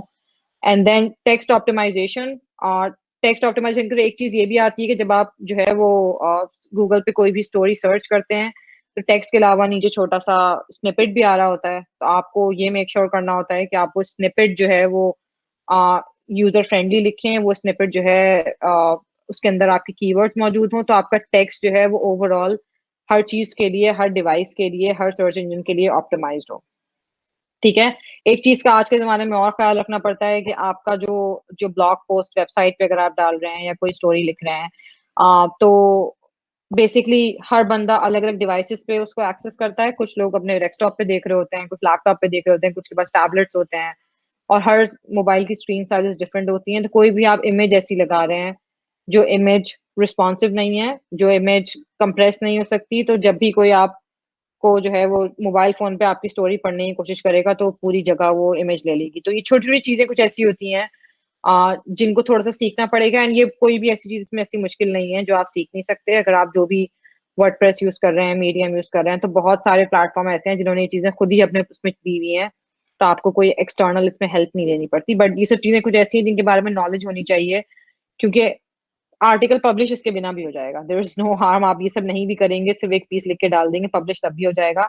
But our job is to tell you कि बहुत सारे लोग ऐसा काम कर रहे हैं। आप अगर जो है इसको सीरियसली एज अ बिजनेस ले रहे हैं, seriously as your bread and butter ले रहे हैं, तो आप कैसे काम अच्छा कर सकते हैं जो कि बाकी लोग नहीं कर रहे। अब हम आते हैं सोशल प्रूफ के कॉन्सेप्ट पे। सोशल प्रूफ क्या होता है? मैं जो है वो मैंने किसी जॉब पे अप्लाई किया है, मैंने फर्स्ट कर इसी प्रोग्राम पे अप्लाई किया है, इस एक्सेलरेटर पे। एंड जो है वो मैंने अपनी एप्लीकेशन में लिखा है कि मैं पिछले 20 साल से जो है वो 25 साल से जो है वो अखबार में ये चीजें लिख रही हूँ, मेरे डिजिटल पे ये आर्टिकल्स जो हैं वो पब्लिश हुए हुए हैं, and I want to be a part of this program. अब सारा मेरी एप्लीकेशन पढ़ी है, एंड सारा ने मेरी पूरी एप्लीकेशन इवेल्युएट की, एंड देन सारा वुड गो ऑन फेसबुक और ऑन गूगल, एंड वो मेरा नाम लिखेंगी, एंड वो सर्च करने की कोशिश करेंगी। अगर मैं 25 साल से लिख रही हूँ और मेरी 100 से ऊपर स्टोरीज जो हैं वो पब्लिश हो चुकी हैं, तो वो गूगल पे कहीं ना कहीं तो आएंगी, right? So what Sara is doing right now, Sara is basically trying to look for a social proof. So हमारे एक एक सोशल मीडिया की प्रेजेंस इस टाइम पे, जो चाहे वो फेसबुक का अकाउंट हो, चाहे वो ट्विटर हो, चाहे वो लिंक्डइन का प्रोफाइल हो, चाहे हमारी वेबसाइट हो, वो basically is a social proof of us. This is why it is called a social proof. कि कोई भी चीज, कोई भी query that leads to you is basically your social proof, right? And वो सोशल प्रूफ को आप as when somebody is an influencer, when somebody is a writer, when somebody is running the business, and जब मैं अपने clients को जब personal branding पे consult कर रही होती हूँ, सो हमारा पूरा फोकस होता है कि सोशल प्रूफ मौजूद सबके पास है। मैं एक जो है वो सारा जफर लिख के फेसबुक सर्च करूंगी, चाहे मेरे पास 50 आईडी सारा जफर के नाम की आएंगी, right? But if I am looking for the सारा जफर जिसने इस प्रोग्राम में अप्लाई किया है, मुझे उसका सोशल प्रूफ स्ट्रांग देखना है। मुझे देखना है कि उसका सोशल प्रूफ कितना स्ट्रांग है as compare to the other participants और as compare to the other applicants that I receive the application form, ठीक है? तो जब आपने कंटेंट क्रिएशन को अपने मजबूत कर लिया, सब कर लिया, उसके बाद आपको अब ये डिसाइड करना है, अब काम करना है अपने सोशल प्रूफ पे कि मैंने अच्छा अपनी वेबसाइट बना के खड़ी तो कर दी है, मेरे पास इंस्टाग्राम का ब्लॉग भी है, मेरे पास जो है वो ट्विटर का प्रोफाइल भी है, सोशल प्रूफ मेरा मौजूद है, बट सोशल प्रूफ स्ट्रांग नहीं है, इतना स्ट्रांग प्रूफ नहीं है कि somebody would come to my page, they would be basically forced mentally to hit the like button, to hit the follow button, to come back to my website, ठीक है? So एक social proof का concept clear हो गया, अब उसे strong किस तरह से करना है। जब भी आपने किसी अपनी पर्सनल, एंड यहाँ पे डिस्कशन अभी हुई थी जब राजा ने सवाल पूछा था आपके पर्सनल वेबसाइट वाला, मेरी हमेशा से ओपिनियन आप सबके लिए एटलीस्ट ये होगी, no matter what type of work that you start doing, at least you should have your own personal website. आपके पास अभी कोई डिजाइनर डेवलपर नहीं है तो आप कोई फ्री थीम यूज करें, आप किसी को 10-12 हज़ार रुपए देके जो है वो एक पेज की वेबसाइट बनाएं, बट अपनी वेबसाइट पे काम करें, because it is very important. अब वेबसाइट को पे आप सोशल प्रूफ किस तरह से जो है वो स्ट्रॉन्ग कर सकते हैं, वो कर सकते हैं कि अच्छा आपने जो है अपने पर्सोना, आपने मैंने ऊपर जो लिखा हुआ है पर्सोना एंड ऑडियंस डेमोग्राफिक्स, आप जो है वो अपनी ऑडियंस से उनकी लैंग्वेज में बात करें कि मैं अगर जो है वो स्किन केयर की किसी जर्नलिस्ट के ब्लॉग पे या वेबसाइट पे गई हूँ, तो मुझे लगे कि वो वेबसाइट मेरे लिए बनी हुई है, मुझे लगे कि दिस इज समथिंग जहाँ पे मुझे सारी इंफॉर्मेशन मिल सकती है, ठीक है? आप अपना इम्पैक्ट जो भी है, बाय इम्पैक्ट आई मीन कितनी आपने न्यूज स्टोरीज कहाँ कहाँ लिखी हुई हैं, क्या क्या आपकी अचीवमेंट्स हैं, क्या क्या है, वो सब आप नंबर्स में दिखाएं कि मैंने 500 स्टोरीज लिखी हैं, मैंने 40 सेमिनार्स में जो है वो टॉक्स दिए हैं, मैंने जो है वो इतनी कंट्रीज में जो है अपनी रिसर्च पेपर, कुछ भी जो भी आपका इम्पैक्ट है उसे नंबर्स में दिखाएं। And then optimize your website. ये टेक्निकल फाज में इसका मतलब ये होता है, जो मैं भी हम मोबाइल की स्क्रीन वगैरह की बात कर रहे थे, इंटरनेट पे इस टाइम पे I think over 60% of the traffic comes from mobile phones, and हमारे इंटरनेट पे सारी वेबसाइट्स जो हैं बेसिकली वो डेस्कटॉप के हिसाब से बनी हुई हैं। सो विच इज समवेयर वेयर सारी इंडस्ट्री का फोकस है कि अब लोग जो है वो जब 100 में से 60 लोग, 60 भी मैं आई थिंक थोड़ा कम नंबर बता रही हूँ, I think it's even more than that, जब 100 में से जो है majority of the people are coming from the mobile phone, और वो आपकी वेबसाइट मोबाइल पे खोल रहे हैं, और आपने अपनी वेबसाइट सिर्फ डेस्कटॉप पे देखी हुई है, आपको पता भी नहीं है मोबाइल पे चलती भी है नहीं चलती, दैट्स अ बमर, राइट? तो कोई भी बंदा जो मोबाइल से आपकी वेबसाइट पे आया, आपकी वेबसाइट नहीं खुली, they would leave, and that's the end of your social proof, ठीक है? तो अपनी वेबसाइट को ऑप्टिमाइज कराएं for a lot of device के साइजेस, उसको देखें कि वो टैबलेट पे किस तरह से खुलती है, मोबाइल फोन्स पे किस तरह से खुलती है, बड़ी स्क्रीन साइज पे किस तरह से खुलती है। एक लोड स्पीड का कॉन्सेप्ट अपने वेबसाइट पे सुना होगा, मेरे लिए बहुत अनोइंग होता है क्योंकि हम में से किसी के पास भी पेशेंस नहीं है। कोई भी वेबसाइट में खोलूं और वो अगर 10 से 12 सेकंड लगा रही हो to load, so it basically annoys you, right? आप इंतजार कर के उसी वक्त बंद कर देते हैं। तो अगर आपकी वेबसाइट है, सो एक टूल का मैंने यहाँ पे नाम लिखा हुआ है जीटी मैट्रिक्स, इस पे जाके अपनी वेबसाइट का आप सेकंड्स में लोड टाइम निकाल सकते हैं। And I think average load time for a really good website is 2.5 seconds now. अगर वो 10 से 12 सेकंड ले रही है लोड होने के लिए, तो उसका मतलब उस पर काम की जरूरत है। यूजुअली वो यही होता है कि आपने अगर इमेजेस बहुत बड़ी बड़ी अपनी वेबसाइट पे लगाएंगे जो कि 5 MB 10 MB की होंगी, सो आपकी वेबसाइट टाइम लेना शुरू कर देती है टू लोड दीज इमेजेस। सो जो जो भी बंदा जिससे आप काम कराएंगे वो बेसिकली कंप्रेस करना शुरू करेगा आपके कंटेंट को। सो इस पे काम करें। एंड देन जो मैं अभी मोबाइल रिस्पॉन्सिवनेस की बात कर रही थी, गूगल्स मोबाइल फ्रेंडली टेस्ट, अगर आप ये लिख के भी सर्च करेंगे गूगल पे, तो बट गूगल डज कि आपकी वेबसाइट को वो सारी अवेलेबल स्क्रीन पे एक दफा खोल के दिखा देता है कि this is how your website looks in every single screen. तो उसको जो है वो उसको यूज करें टू फिगर आउट कि आपकी वेबसाइट जो है वो मोबाइल फ्रेंडली है या नहीं है। एंड देन लास्ट जो है वो कॉल टू एक्शन। जितनी अच्छी आप वेबसाइट बना रहे हैं, अगर आप किसी बंदे को उस आपसे इंगेज करने का पॉइंट ना दें, कोई रास्ता ना दें, so that's wrong as well. हमेशा आपकी वेबसाइट पे स्ट्रॉन्ग कॉल टू एक्शन होने चाहिए, आपकी कॉन्टैक्ट डिटेल्स होनी चाहिए, और आपसे कोलैबोरेट करना कोई अगर चाहता है तो उसके लिए भी जो है एक स्पेस होनी चाहिए। सो अपनी वेबसाइट को आप इस तरह से, अपना वेबसाइट का सोशल प्रूफ जो है वो इस तरह से बेहतर कर सकते हैं।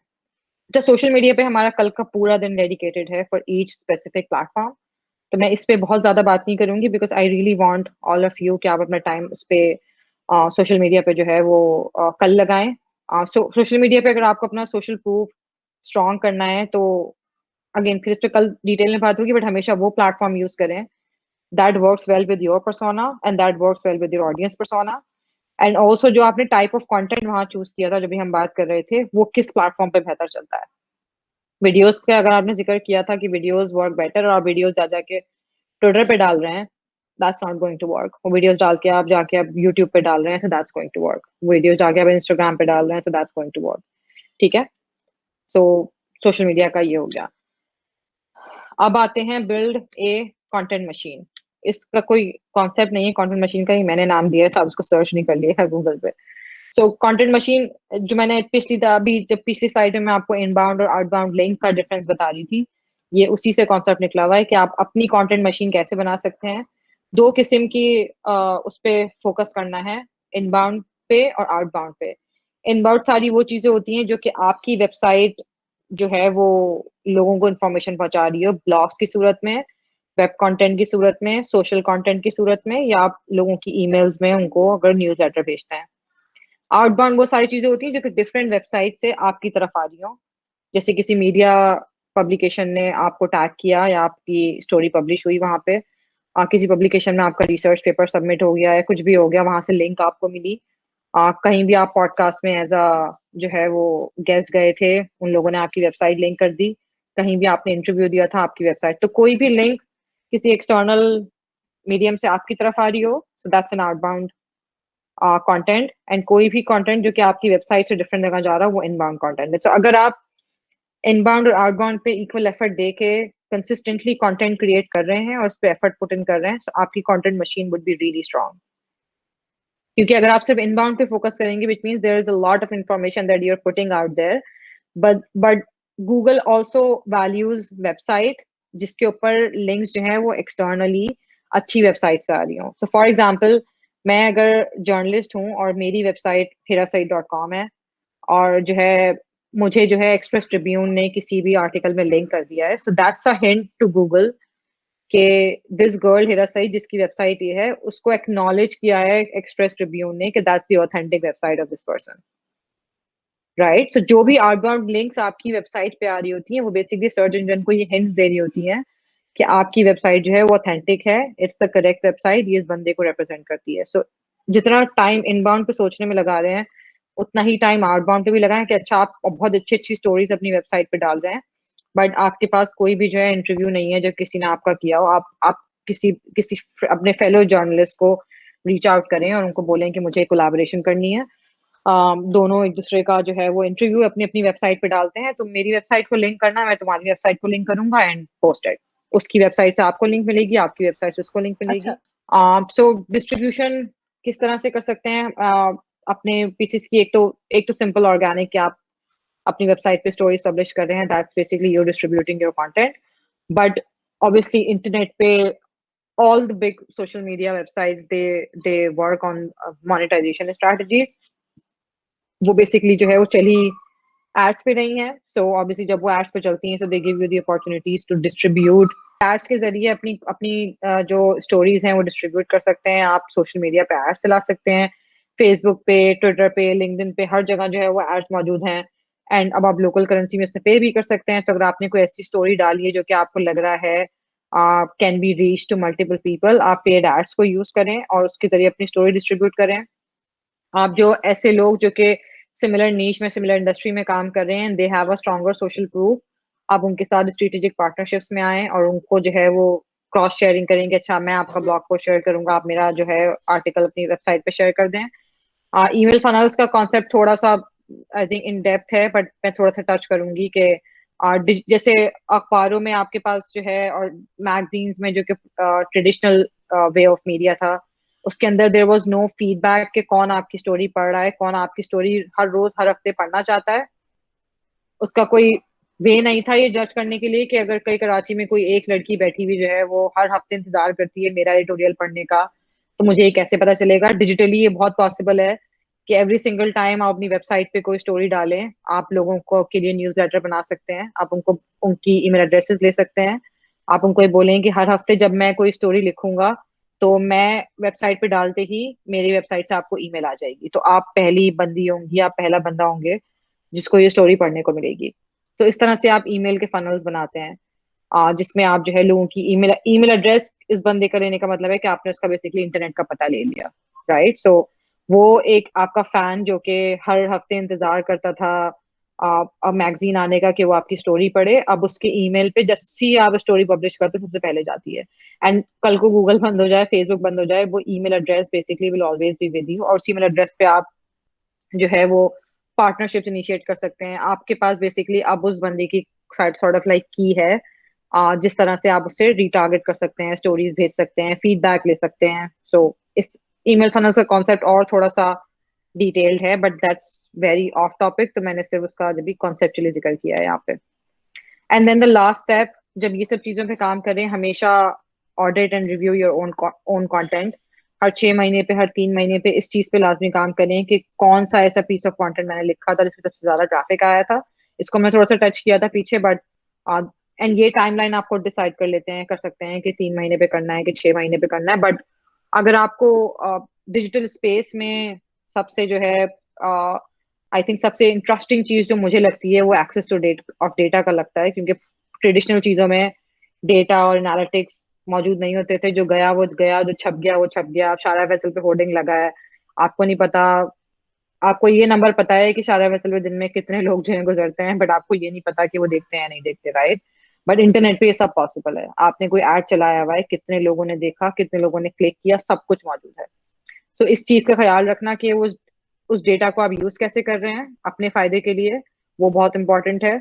हमेशा देखें किस पेज पे लोगों ने सबसे ज्यादा टाइम लगाया, किस पेज पे लोग आते के साथ ही 3 सेकंड में चले गए, किस पेज को गूगल एक्नॉलेज कर रहा है। ये सब आपको एनालिटिक्स से पता चल जाता है कि मेरी कौन सी स्टोरी थी जो कि जिसमें से 5,000 लोग सिर्फ गूगल पे सर्च कर कर आए हैं, तो शायद उसमें स्टोरी में जो मैंने कीवर्ड डाला था वो कीवर्ड की चॉइस अच्छी थी। और ये सब चीजें आपको सिखाएंगी बहुत। एंड ऑल्सो उन चीजों का भी ध्यान में रखें कि वो कंटेंट जो कि नहीं चला। एंड इंटरनेट की दुनिया is very unexpected. There will be some time जब आपकी बहुत मेहनत की हुई स्टोरी पे कोई फीडबैक नहीं आएगा, बट जब बहुत कोई मीडियोकर सी चीज आप बनाएंगे जो कि आपके हिसाब से एवरेज होगी, उस पर बहुत अच्छा फीडबैक आ जाएगा। But there is always a learning curve in सब चीजों में टू फिगर आउट कि क्या चल रहा है क्या नहीं चल रहा। एक छोटी सी टिप है इस पूरे सेशन को एंड करने के लिए आज वाली, वो ये है कि जब भी आप एज अ जर्नलिस्ट अपनी कंटेंट बिजनेस पे काम करें, अपने डिजिटल ब्रांड पे काम करें, हमेशा ये सोच के रखिएगा कि आपको उस इंडस्ट्री में, उस नीश में, उस ऑडियंस से जिस पे आप बात करें, आपको अपनी अथॉरिटी बनानी है। और वो अथॉरिटी इस तरह से कि every single time that specific topic is being talked about on digital, people start thinking about you. ठीक है, ये अथॉरिटी बनानी है। And then consistently add value and retain readership. हमेशा इस चीज पे फोकस करें कि किस तरह से आप अपने रीडर की लाइफ में वैल्यू ऐड कर सकते हैं, क्योंकि जब तक आप उसकी व्यू पॉइंट में, उसके पर्सपेक्टिव में, उसके माइंडसेट में कोई वैल्यू ऐड नहीं करेंगे, you will never retain their readership. And also जो अभी किसी ने सवाल भी पूछा था, हमेशा keep it very very simple, keep it very easy to understand, keep it very easy to digest. Digital की फील्ड जो है और डिजिटल का जो की स्पेस है, that is basically millisecond की स्पेस, जिसमें सब कुछ बहुत फास्ट चलता है, सब कुछ बहुत लो अटेंशन स्पैन पे चलता है। One single mistake, one thing that, and जो ट्रेडिशनल वेज में हम काम करते आ रहे थे, इसमें डेप्थ सॉरी टू से नहीं है। So a lot of things that you would spend time on would be to basically to grab the attention. फिर उसके बाद जो चीजें आती हैं वो that's a different thing. So हमेशा उसको इतना सिंपल रखें कि जो है वो हर किसी बंदे के लिए एक्सेसिबल हो, वो हर किसी को समझ आए। कोई फजूल के जार्गन यूज नहीं करें, अपनी अंग्रेजी या उर्दू जो भी आप लफ्ज इस्तेमाल कर रहे हैं वो अल्फाज इस्तेमाल करें जो कि आम जबान में आप बोलते हैं। um, क्योंकि बहुत सारे लोग जो है वो समझते हैं कि जितनी हैवी उनकी वोकैबुलरी होगी उतना अच्छी उनकी लैंग्वेज पे जो है वो नॉलेज दिखती है, बट मैं उसका उल्टा सोचती हूँ। आई थिंक जितनी आसान आपकी वोकैबुलरी होगी उतने अच्छे कम्युनिकेटर आप बन सकते हैं। All about getting started with social media. I don't know इसमें से आप में से कोई भी ऐसा बंदा इस टाइम पे मौजूद नहीं होगा जिसने किसी न किसी सोशल मीडिया को यूज ना किया हो, उसका एक्सपोजर ना हो। अगर किसी ने ट्विटर पे इतनी तवज्जो नहीं दी होगी तो फेसबुक पे होगा, फेसबुक पे नहीं दी होगी तो वो इंस्टाग्राम पे होगा। बट कहीं ना कहीं आप हम सबकी लाइफ में सोशल मीडिया किसी हद तक अहमियत रखता है। कुछ लोग जो है मेनली उसे बिजनेस के लिए यूज करते हैं, कुछ लोग अपने दोस्तों और अपने फैमिली से कनेक्ट रहने के लिए यूज करते हैं। But in one way, in one any shape and form, सब जो है हम सोशल मीडिया से वाकिफ हैं। How internet when it was starting as a content, it was only limited to के कुछ बड़े फॉर्म के ब्लॉग्स होते थे और कुछ फोरम्स होते थे। तो सिर्फ और सिर्फ वही दो चीजें थी जहाँ पे कम्युनिकेशन जो है वो टू वे हुआ करता था। बिफोर एक्चुअली उस जमाने में एक दो जो सोशल मीडिया थे वो सोशल मीडिया कहलाते भी नहीं थे। इट वाज माई स्पेस, ऑरकट, इस तरह की दो तीन वेबसाइट्स थी। बट कोई मेन स्ट्रीम ऐसी वेबसाइट नहीं थी जिसपे लोग अपने बिजनेसेस बना सकें, जिसपे लोग जो है वो पैसे दे के या फिर किसी तरीके से पेड एड चला सकें, अपना कंटेंट डिस्ट्रीब्यूट कर सकें। तो सोशल मीडिया आज के जमाने में किस तरह का हमें दिखता है, हम उस पर थोड़ी सी बात करेंगे। एंड आप सबके लिए सबसे इंपॉर्टेंट इसमें जो टेक अवे होगा वो ये होगा कि as an individual who is now planning to start their own business, आपके लिए कौन सा ऐसा प्लेटफॉर्म है जो कि आपके बिजनेस गोल से मैच करता है, कौन सा ऐसा प्लेटफॉर्म है जो कि आप चूज कर सकते हैं कि this would be a right platform for me. तो सबसे पहले स्टार्ट करते हैं कि what exactly is social media. बहुत आसान डेफिनेशन इसमें लिखी हुई है। some would define social media as a platform, some would define social media as a website, but in retrospect, if you just like philosophically अगर आप social media के term को देखें तो social media is just an expression। अब जो है वो अगर आप किसी जगह पे किसी रेस्टोरेंट पे खाना खाने के लिए गए हैं, so you want to express that feeling कि आप जिस जगह खाना खाने गए हैं वो जगह कैसी है। अगर आपने जो है वो कोई नई चीज खरीदी है, so you want to express that joy कि अच्छा मैं इसको पब्लिश करूं एंड देन विल सी जो जो फीडबैक है। सो कोई भी अच्छी बुरी सेलिब्रेशन, कोई भी खबर है, उसको एक्सप्रेस करने का एक प्लेटफॉर्म है जिसको हम सोशल मीडिया कहते हैं। अलग अलग तरीके से होता है, अलग अलग तरीके से लोग जो है टाइप ऑफ कंटेंट उसका पिक करते हैं, बट आपका मैसेज अक्रॉस करने के लिए there is a layer on internet जिसको हम सोशल मीडिया कहते हैं। किसी भी मीडिया के फॉर्म में हो, किसी भी तरह से हो, but social media has now become an expression. But जब हम सोशल मीडिया मार्केटिंग की बात करते हैं, सोशल मीडिया मार्केटिंग बेसिकली उस एक्सप्रेशन को नहीं कहते। सोशल मीडिया मार्केटिंग बेसिकली आप कहते हैं कि आपका वो एक्सप्रेशन डिस्ट्रीब्यूट कैसे होगा। You have a choice now कि आपका वो मैसेज जो है वो सिर्फ उन चंद लोगों को दिख रहा है हु फॉलो यू नाउ, या फिर आपका वो मैसेज उन सब लोगों को जो है वो दिख रहा है जो किसी न किसी हद तक आपके मैसेज में इंटरेस्ट ले सकते हैं, जिसपे हम पेड एड्स वगैरह पे जो बात करते हैं उस पर हम लोग और डिटेल में जो है आगे बात करेंगे। मैंने 6 प्लेटफॉर्म यूज किए हैं, but totally depends on you कि आप इसमें से 2 प्लेटफॉर्म भी चूज कर सकते हैं, 3 भी कर सकते हैं। आप जो है कोई नया आप एक सोशल सोशल मीडिया तो नहीं, एक ऑडियो सोशल मीडिया प्लेटफॉर्म जो निकला है क्लब हाउस, अब वो भी ऐड कर सकते हैं। But will be restricted to only these 6 platforms क्योंकि ये थोड़े से मेन स्ट्रीम है। So before we dive deep into the like एक एक प्लेटफॉर्म की स्पेसिफिक टर्मिनोलॉजीज पे थोड़ी सी टिप्स मैं यहाँ पे, एंड ये टिप्स बहुत जनरल हैं and they work basically throughout on any social media platform. So हमेशा एक चीज सोशल मीडिया के बारे में याद रखिएगा कि हर सोशल मीडिया की जो वेबसाइट है उसकी टारगेट ऑडियंस किन लोगों के लिए वो बनी है, एंड ऑल्सो उसका एल्गोरिथम जो है वो बहुत स्पेसिफिक है to its own social platform. Twitter mostly जो है मीडिया सेलिब्रिटीज और जर्नलिस्ट के लिए बहुत मशहूर है। Instagram is a creative space. तो हर सोशल मीडिया की टारगेट ऑडियंस, और जिस टाइम पे सोशल मीडिया बनाए गए थे वो बनाए भी बेसिकली इसी वजह से गए थे कि ये केटर एक स्पेसिफिक ऑडियंस को करेंगे। बट जो है वो ओवरऑल जो है इस पे कोई बैरियर ऑफ एंट्री नहीं है। Anybody can create an account, anybody can use it. This is why it is been use widely. But आपने फिर भी देखा होगा कि there is certain type of content that works on specific social media channels. तो इस बात को दिमाग में बना लिएगा कि हर सोशल मीडिया की डिफरेंट टारगेट ऑडियंस है, उसका डिफरेंट एल्गोरिथम है। तो जो एक प्लेटफॉर्म पे चलता है दूसरे प्लेटफॉर्म पे नहीं चल सकता, जो दूसरे पे चलता है और तीसरे पे नहीं चल सकता। अगर तुक्का लग गया आपका तो शायद हर एक वीडियो हर जगह वायरल हो जाए या फिर एक पोस्ट हर जगह वायरल हो जाए, बिकॉज उस पोस्ट में जो है वो वेट थी। But the algorithm is not trained in a way कि वो एक ही किस्म का पोस्ट जो है वो आप हर जगह चला सकते हैं। एक बहुत बड़ी मिसकंसेप्शन इन सारे प्लेटफॉर्म्स में जो है वो हैशटैग्स को लेके होती है। हैशटैग्स बेसिकली अगर बहुत लेमैन टर्म्स में देखे तो होते वो कीवर्ड्स ही हैं। एंड जब आप सर्च इंजन को जो है वो हैश के साथ, हैश के साइन के साथ कोई कोई वर्ड देते हैं तो that creates like a specific category of the topic. So अगर मैं जो है वो जीएनएमआई पे कोई सेशन चला रही हूँ और मैंने जीएनएमआई का कोई हैशटैग बनाया हुआ है, सो वो हैशटैग बेसिकली एक स्पेसिफिक कैटेगरी क्रिएट कर देगा इन दैट एल्गोरिथम। तो हर कोई जब भी जीएनएमआई का हैशटैग लगाएगा, people can literally search all the post that have been tagged on Twitter. So basically hashtag का पर्पस ये था to categorise, to to also to tell the website और द सर्च इंजन कि ये टॉपिक है, ये जो आप ट्वीट कर रहे हैं, जो पोस्ट कर रहे हैं, ये है किस बारे में? यानी मशहूर सबसे ज्यादा ट्विटर से हुआ था। बट ऑब्वियसली जब ट्विटर मशहूर हुआ है तो ये हर प्लेटफॉर्म ने अडॉप्ट भी किया है, फेसबुक ने अडॉप्ट भी किया है, लिंक्डइन पे भी अब टैग्स हैं, इंस्टाग्राम पे भी अब टैग्स हैं। But also you have to understand Facebook पे बहुत सारे 50 हैशटैग्स लगाने का कोई फर्क नहीं पड़ता, because Facebook is still a very platform जो कि फ्रेंड्स एंड फैमिली के लिए बना हुआ है। बट या आपको अगर अपनी ऑडियंस पे वाइडर रीच चाहिए तो इंस्टाग्राम पे हैशटैग्स बहुत अच्छी तरह से चलते हैं, बिकॉज इंस्टाग्राम अभी भी बहुत हद तक सर्च इंजन की तरह यूज होता है। सो इस चीज का भी जो है वो दिमाग में रखिएगा कि hashtags don't work everywhere. Long form content आपने बहुत सी दफा लिंक्डइन पे देखा होगा कि लिंक्डइन पे बहुत ज्यादा लॉन्ग फॉर्म कंटेंट मशहूर है, लोग बड़े बड़े पैराग्राफ्स लिखते हैं और उसको बाइट साइज इंफॉर्मेशन में डिवाइड करते हैं छोटी छोटी लाइंस के अंदर। क्योंकि कल किसी ने जो है वो जिक्र किया भी था कि किस तरह डिजिटल का जो कंटेंट है वो बेसिकली बहुत बाइट साइज हो गया है instead of a long article या एडिटोरियल जो कि हम पढ़ा करते थे। बट अगर आप इंस्टाग्राम पे जाकर जो है वो 70 दफा ब्रेक देके कोई एक एक जो है वो स्टोरी लिख रहे हैं, तो इंस्टाग्राम पे कैप्शन की स्पेस इतनी सी है, पिक्चर की स्पेस इतनी बड़ी है। तो क्योंकि वो प्लेटफॉर्म ही जो है वो विजुअल प्लेटफॉर्म है, उस पर लोग तस्वीरें देखने के लिए आते हैं, उस पर लोग इमेजेस देखने के लिए आते हैं, तो वो कैप्शन को वेटेज देता है बट इतनी नहीं देता जितना लिंक्डइन और फेसबुक देता है। तो अगर आप वहां पे 70 दफा एंटर कर करके कैप्शन लिखेंगे तो पीपल वॉन्ट रीड इट। आपको टू द पॉइंट बात करनी है, छोटे से अल्फाजों में बात करनी है और खत्म करना है। लेकिन यही आप लिंक्डइन पे करेंगे तो फीड इतनी बड़ी है, टेक्स्ट जो है वो रीड होता है उसके ऊपर, people actually search it, it works there. Specifically again हर प्लेटफॉर्म पे बात होगी, but these are just general tips जो कि सब पे चलती हैं।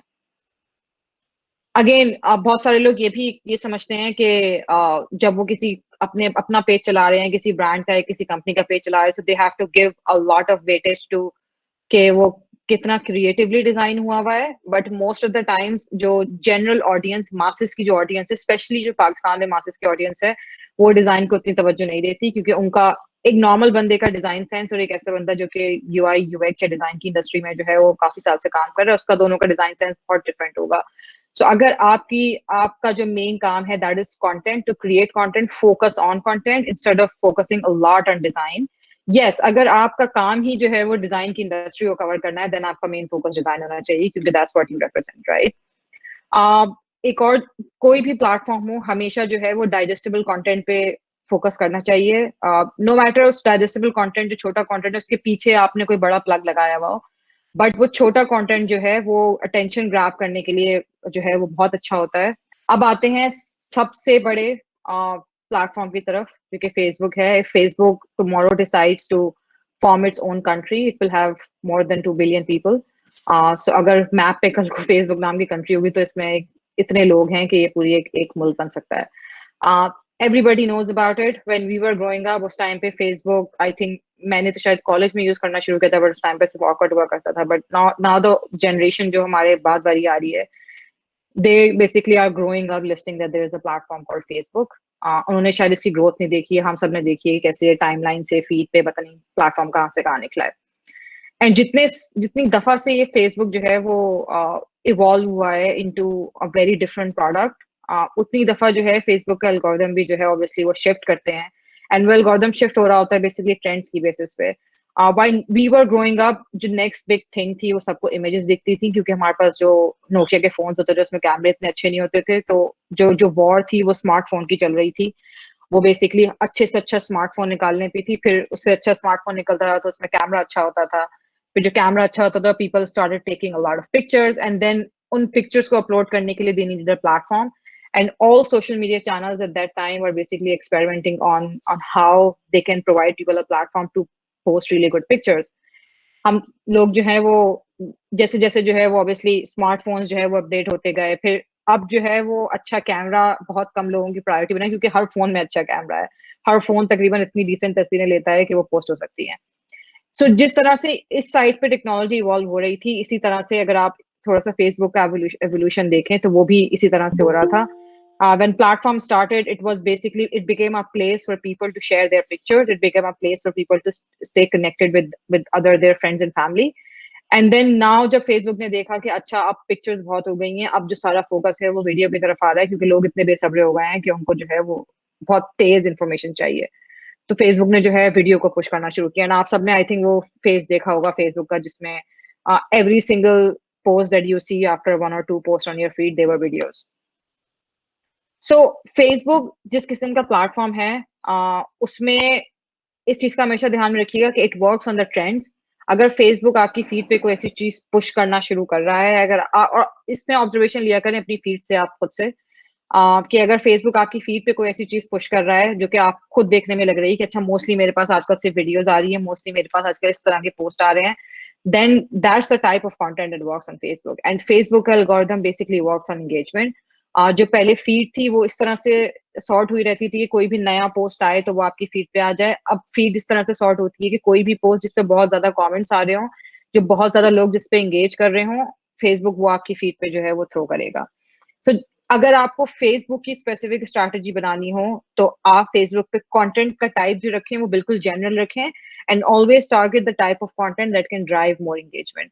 अगर आपने कल को जाके अपना पेज बना लिया फेसबुक पे और आपने उस पर हर रोज जाकर अपने आर्टिकल की एक लिंक डालनी शुरू कर दी विदाउट थिंकिंग अबाउट कि ये लिंक फेसबुक की रीच इस पे पहुंचेगी या नहीं पहुंचेगी, इसका कोई फायदा नहीं है। This is why you seen के फेसबुक पे अब जो ट्रेंड है वो कम्युनिटीज का है, अब ट्रेंड जो है वो वीडियोस का है, एंड ऑल्सो अब ट्रेंड जो है वो बेसिकली फिर भी मीम्स का, ह्यूमर का, विटी पोस्ट का है। इंस्टेड आपने बहुत रेयरली देखा होगा कि आपके पास कोई बहुत बड़ा आर्टिकल है जिसको आपने खोला एंड फेसबुक से आपको उस पर information milli.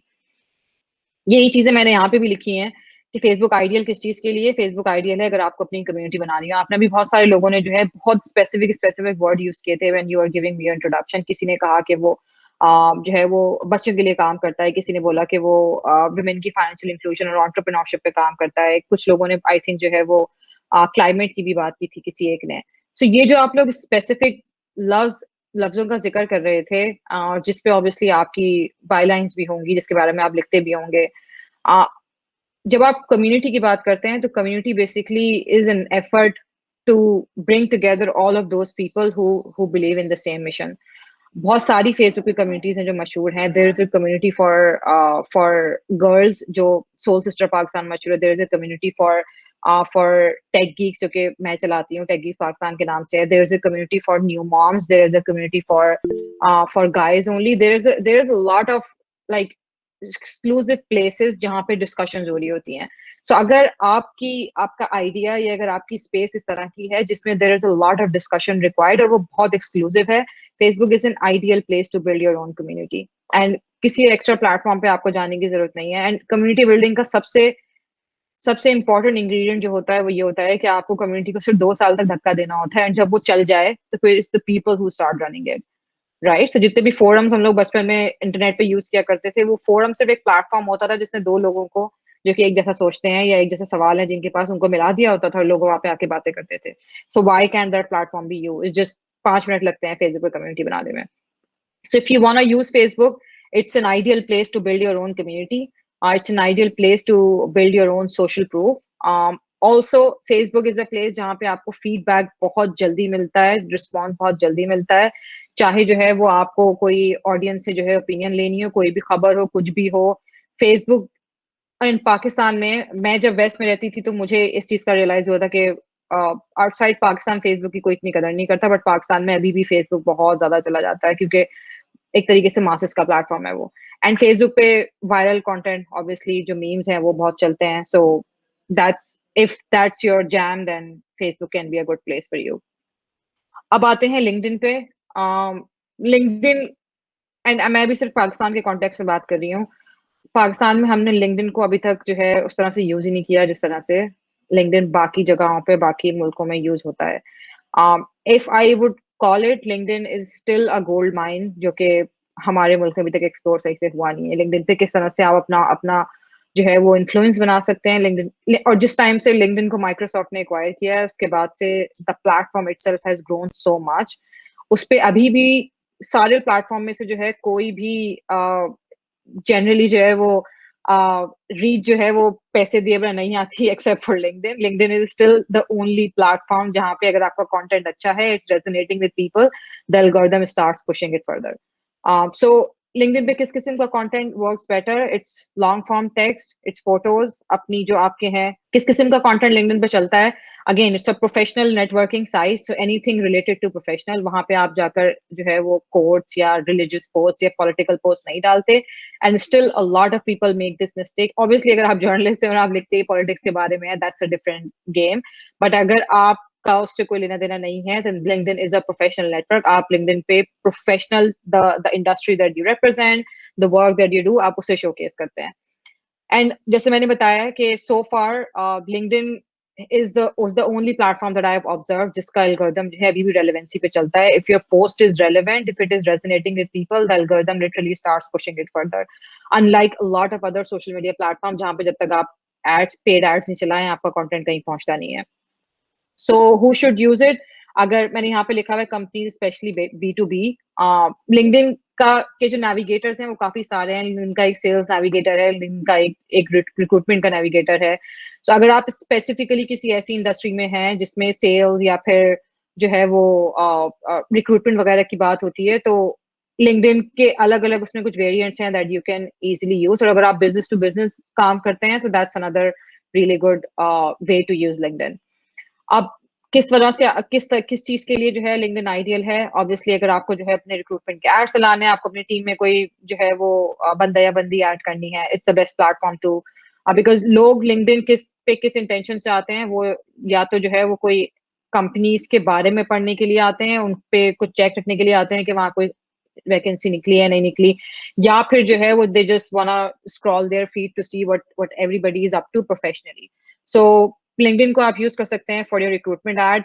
Cold contacts LinkedIn is again, whenever you're sending somebody a request on LinkedIn, everybody assumes that there is a professional intention behind it, कि आपको या तो आपको वो बंदा या बंदी आपकी इंडस्ट्री से है, you just wanna stay in touch, but a correct way to do it कि आप जब भी किसी बंदे या बंदी को LinkedIn पे रिक्वेस्ट भेज रहे हो और आपकी कोई इंटेंशन हो स्पेसिफिकली कि आपको उसके साथ कोई कॉन्ट्रैक्ट करना है, आपको जो है एज इन किसी कॉल पे साथ लेना है, किसी ट्रेनिंग पे इनवाइट करना है, जो लिंक्डइन पे एड नोट का सेक्शन होता है, always always fill that note to tell the other person that why you are sending them a connection request. That's the correct way to do it. And then आपकी अपनी startup की company के कोई milestones हो, always go ahead and start posting them on LinkedIn. And then obviously news, कोई भी ऐसी press release है, कोई भी ऐसी न्यूज है that you feel is worth sharing on the platform, LinkedIn is the correct way to do it. So Instagram इन सब में से मेरा favorite platform है, not because के जो है वो that's the hub for all the influencers, but reason being Instagram मुझे लगता है कि it has so much potential to scale you as an entrepreneur, especially अगर आप जो है solo founder हैं और अगर आप business अभी अपना start कर रहे हैं, individually business कर रहे हैं, so that platform has a lot of potential to scale your business. There was this one time when I was literally getting every single client from Instagram only without spending a single penny on the ads or on any other platform. And मेरे कोई जो है वो 100,000 followers Instagram पे नहीं है, because Instagram itself is such a beautiful community. अगर आपको पता हो कि वो लोग कौन है जिनसे आपको जो है वो बात करनी है, if you follow crap on Instagram, you will get crap basically. सो किस किस्म के जो है वो कंटेंट इंस्टाग्राम पे जो है वो चलता है? अब अगेन जिस टाइम पे इंस्टाग्राम ऐप बनी थी, if you guys remember, that basically it was an app for photographers. उसका जो इवन आइकन भी था वो भी कैमरे का आइकन था। So when basically Facebook started placing it, तो उस टाइम पे सबके दिमाग में यही था कि उन्होंने एक ऐप निकाली है जहां लोग पिक्चर्स पोस्ट कर सकते हैं, एंड जस्ट बिकॉज उस पे कैमरा बना हुआ था, so it was automatically catered to creators, जो फोटोग्राफर्स थे, जो वीडियोग्राफर्स थे, जो कि किसी हद तक था भी। यही मेरे दिमाग में भी स्टार्टिंग में आई थिंक यही वो थी कि Instagram is all about like fancy pictures. आपने कोई बहुत अच्छी पिक्चर आ गई है आपकी, तो आप इंस्टाग्राम पे डालेंगे, एंड नाउ बेसिकली आप उस बहुत अच्छी पिक्चर्स का इंतजार नहीं करते। It has become a platform जिसपे आप जो है वो डिफरेंट टॉपिक्स पे, इश्यूज पे बात कर सकते हैं, वीडियोस बना सकते हैं, क्रिएटिव जो है वो कंटेंट बना सकते हैं।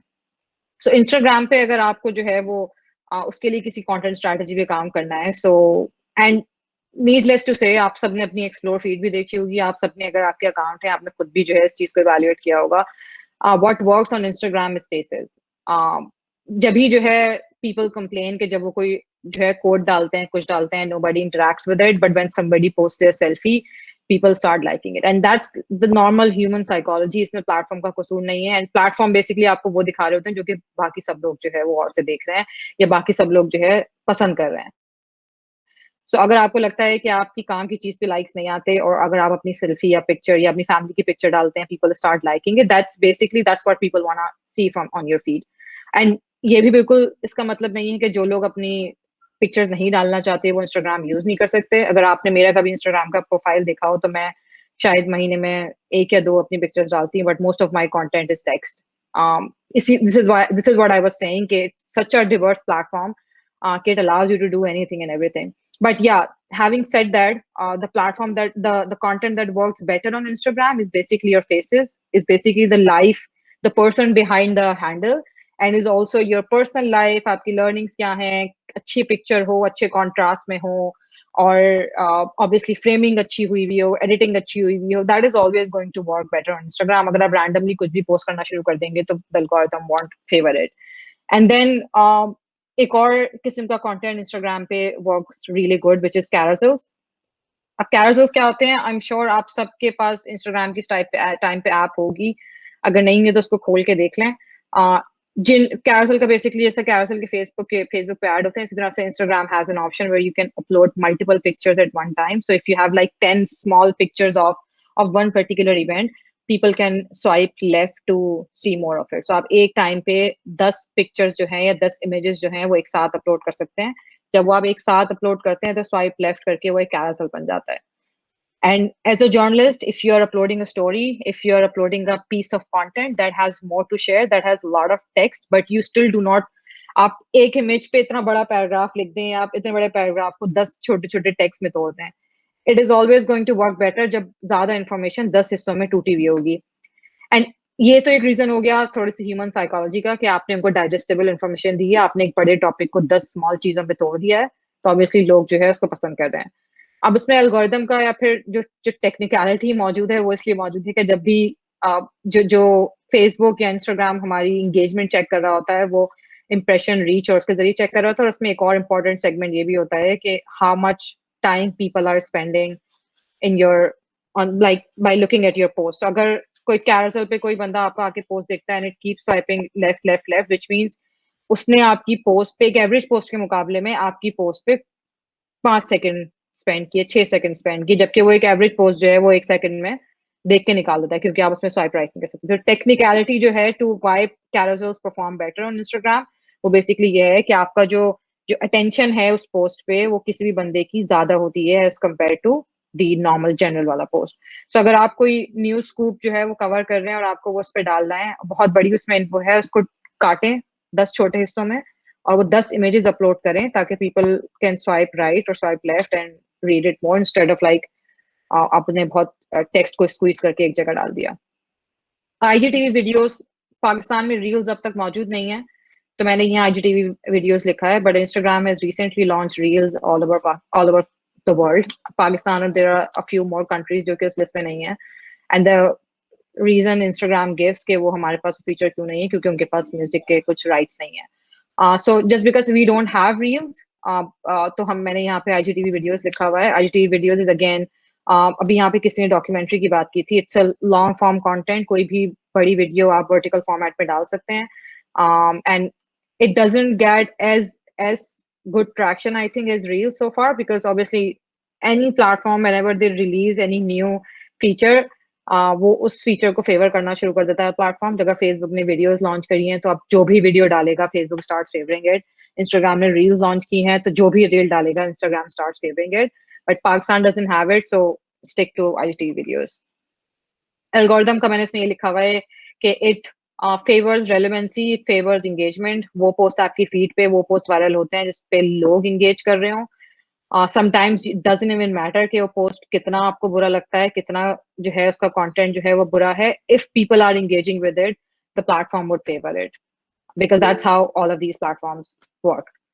एंड रेलेवेंसी अगेन, अगर कोई आप स्पेसिफिक, जैसे मैंने कल जो हम केस स्टडी की जिस पे बात कर रहे थे, अगर आप कोई स्पेसिफिक लॉलीवुड का पेज चलाते हैं, क्लाइमेट का पेज चलाते हैं, so stick to one topic, stick to one like area जिसके बारे में आप पोस्ट करते हो. Reason being कि आपने खुद कभी नोट किया होगा, especially when you have a new Instagram account, whenever you start following somebody, जैसे आप follow का बटन बनाते हैं, there's a list of different profiles that appear कि follow this person as well, follow this person as well.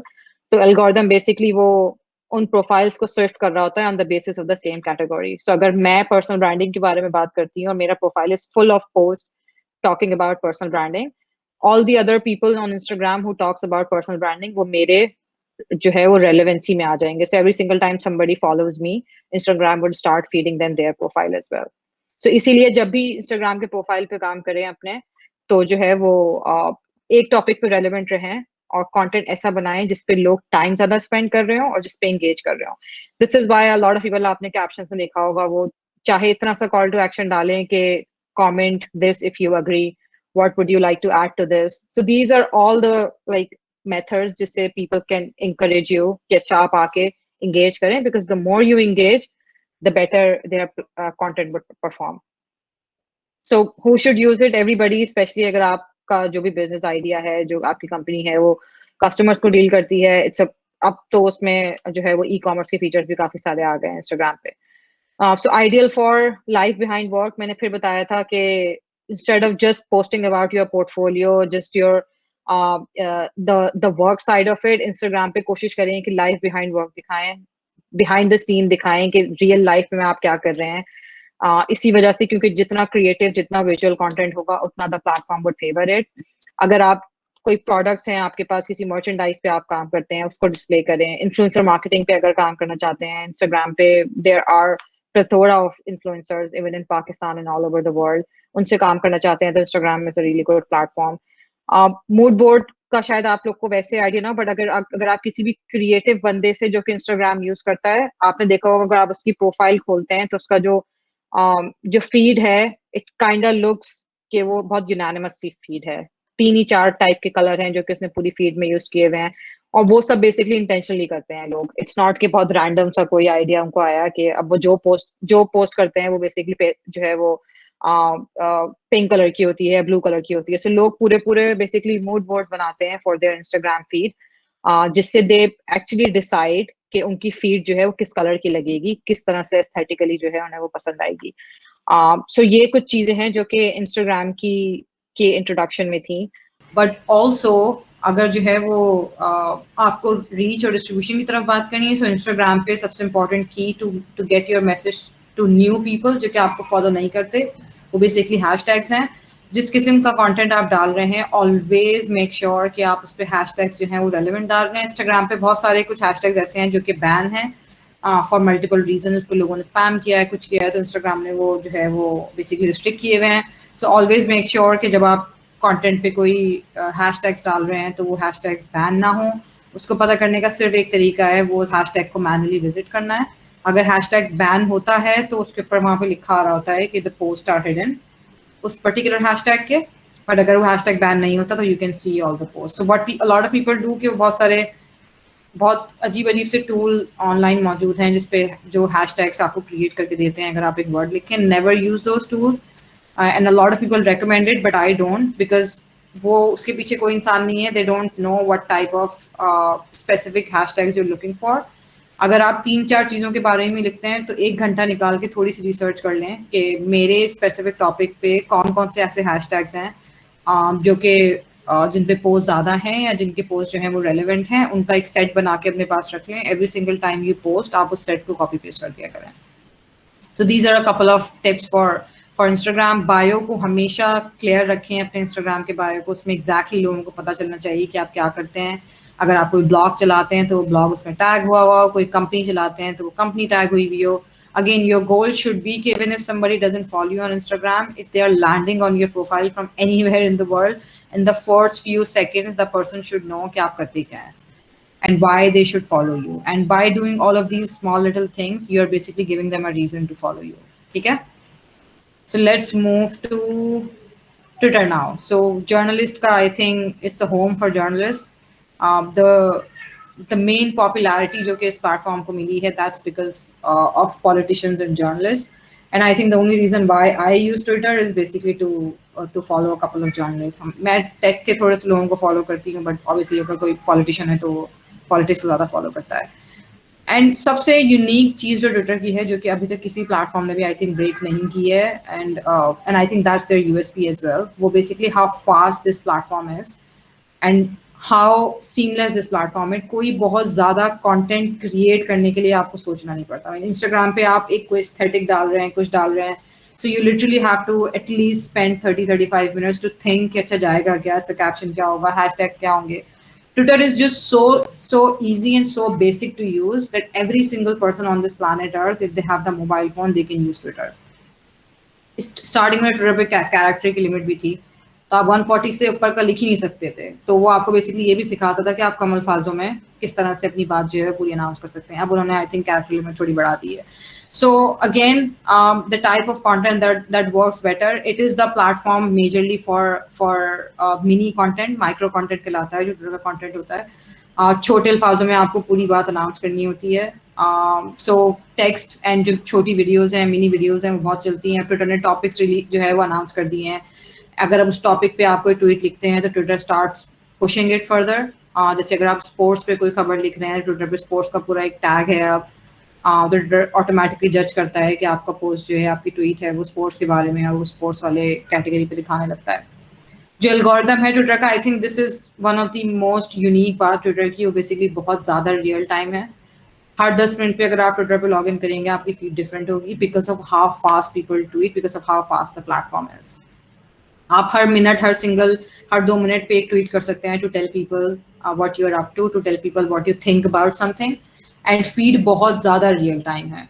सो जब तक वो tweet कुछ ज़्यादा ही वायरल नहीं होगी, there are very less chances कि वो आपकी फीड पे आएगी, because every single time somebody tweets, Twitter refreshes the feed. तो बहुत ज़्यादा रियल टाइम है. But also it is very good to make announcements. It is very good for one way communication कि आपका एक ही जो है वो प्लेटफॉर्म है, एक ही आपका हब है जिस पे आके आपने ट्वीट कर दी to announce your message across without adding a lot of like creative element to it. 140 characters message लिखा, पोस्ट कर दिया.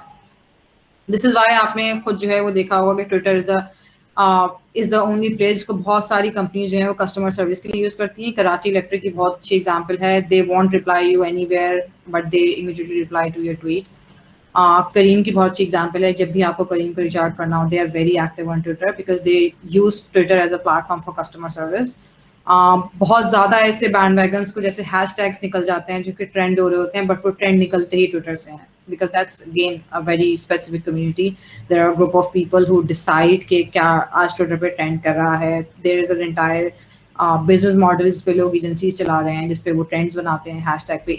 Either those trends are like planted, either those जो ट्रेंड्स हैं वो ऑर्गेनिक हैं. उस डिबेट पे हम नहीं जाएंगे, but that's how basically a lot of band wagons start. Twitter पे पूरी जो है वो ट्रेंड्स बनते हैं.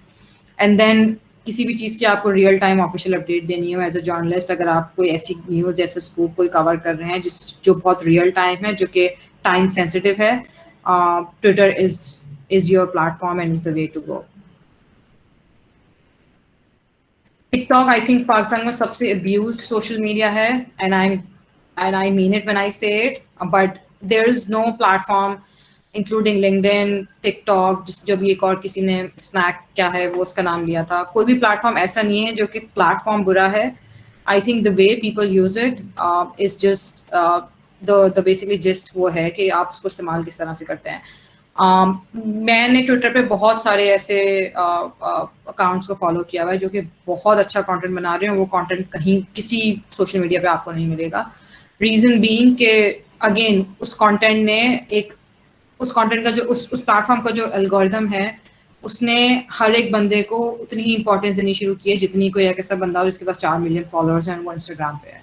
सो this is why you saw कि a lot of people even when they didn't have any social media presence, they became TikTok stars because जो platform था उसने सिर्फ कंटेंट की ओरिजिनलिटी को फोकस किया और उसने उनका कंटेंट वायरल करना शुरू किया.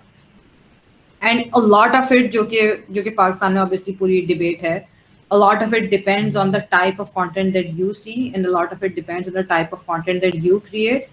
मैं अगेन जब पाकिस्तान से बाहर होती हूँ, I never see any single like गाने वाली या डांस वाली videos on my TikTok feed. But the moment I enter here, एक दो दिन बाद जब मेरी ऐप अपडेट होती है, so my feed basically becomes a mess. Because reason being कि हमारे आई थिंक थोड़ा सा माइंडसेट भी टिकटॉक को लेकर बहुत बुरा हो गया. People who are really really creating good content वो अब टिकटॉक पे जा ही नहीं रहे, बिकॉज दे फील के वो एक, I don't know. I mean, I hate to say it, but they feel कि it's a very low tier platform, and जो TikTok star है वो बहुत बुरा है, but that doesn't make the platform bad.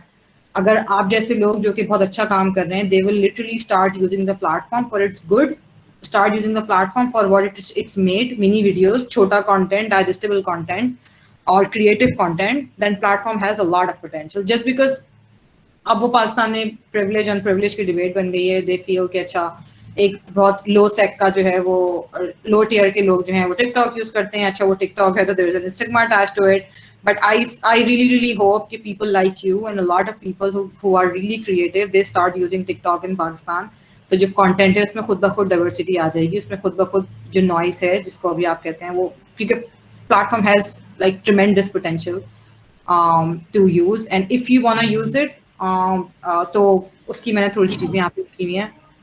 बहुत जो है वो मिनी कंटेंट जो है वो उस पर बनता है, टिकटॉक पे छोटा कंटेंट होता है, एंड जो है वो आई थिंक इसकी जो वो लिमिट है, जो वीडियो की लिमिट होती है, आई think it's like 30 seconds or a minute. I don't remember. I think 30 seconds या minute है. So it teaches you कि आपको छोटे टाइम पे छोटे उसमें जो है वो कैसे अपनी पूरी बात जो है वो डिलीवर करनी है. Also उसमें ट्रांजिशंस हैं, क्रिएटिविटी के वो हैं, पीछे गाने लगा सकते हैं आप, म्यूजिक लगा सकते हैं. So बहुत सारी चीजें ऐसी हैं जो कि basically it allows you to be creative as well. And also the platform is really really famous millennials और Gen Z में. Millennials, I think मैं भी millennial हूँ. I think 90 के बाद जो लोग पैदा होते हैं वो शायद millennials होते हैं. So for people like me and जो मुझसे बाद वाले लोग हैं जो जेनजी है, उन पे वो प्लेटफॉर्म बहुत ज्यादा फेमस है. तो इफ अगर आप अपनी स्टोरीज या आपका कंटेंट जो है उन लोगों को टारगेट करता है, then that's the platform for you to use. बहुत सारी ऐसी कैंपेन्स हैं जो कि अब फेमस हुई हैं, but literally their home was TikTok. वहां से वो वायरल कैंपेन्स निकलती हैं एंड देन वो ट्रांसलेट होती हैं. टिकटॉक को कैनेडियन गवर्नमेंट ने, टर्किश गवर्नमेंट ने बहुत ज्यादा यूज किया है for their public service messages. उन्होंने बहुत क्रिएटिव वे में, क्योंकि अगर आपको, जो हमने कल भी बात की थी, if you wanna really talk to your audience, you have to go to a platform where they exist, right. आप लिंक्डइन पे जाके पब्लिक सर्विस मैसेज नहीं बना सकते और किसी फेसबुक की किसी पर्टिकुलर कम्युनिटी में नहीं बनाएंगे जब आपको पता है कि वहां पे मिलेनियल्स नहीं बैठे, वहां पे जेनजी नहीं बैठी, तो आपका मैसेज जाएगा ही नहीं वहां तक. तो अगर जिस प्लेटफॉर्म पे वो बैठे हैं, you have to be there to talk to them. ठीक है. सो ये थोड़ी सी जो इंट्रोडक्शन था वो टिकटॉक का था. जब इंस्टाग्राम की रील्स पाकिस्तान में अनाउंस होंगी तो बेसिकली वो टिकटॉक का जो है वो है कॉपी है, बिकॉज इंडिया ने आई थिंक टिकटॉक को बैन किया था and Instagram released reels India में to cover the gap. And वो पाकिस्तान में भी नहीं है, बट आई होप जल्दी आ जाएगा वो.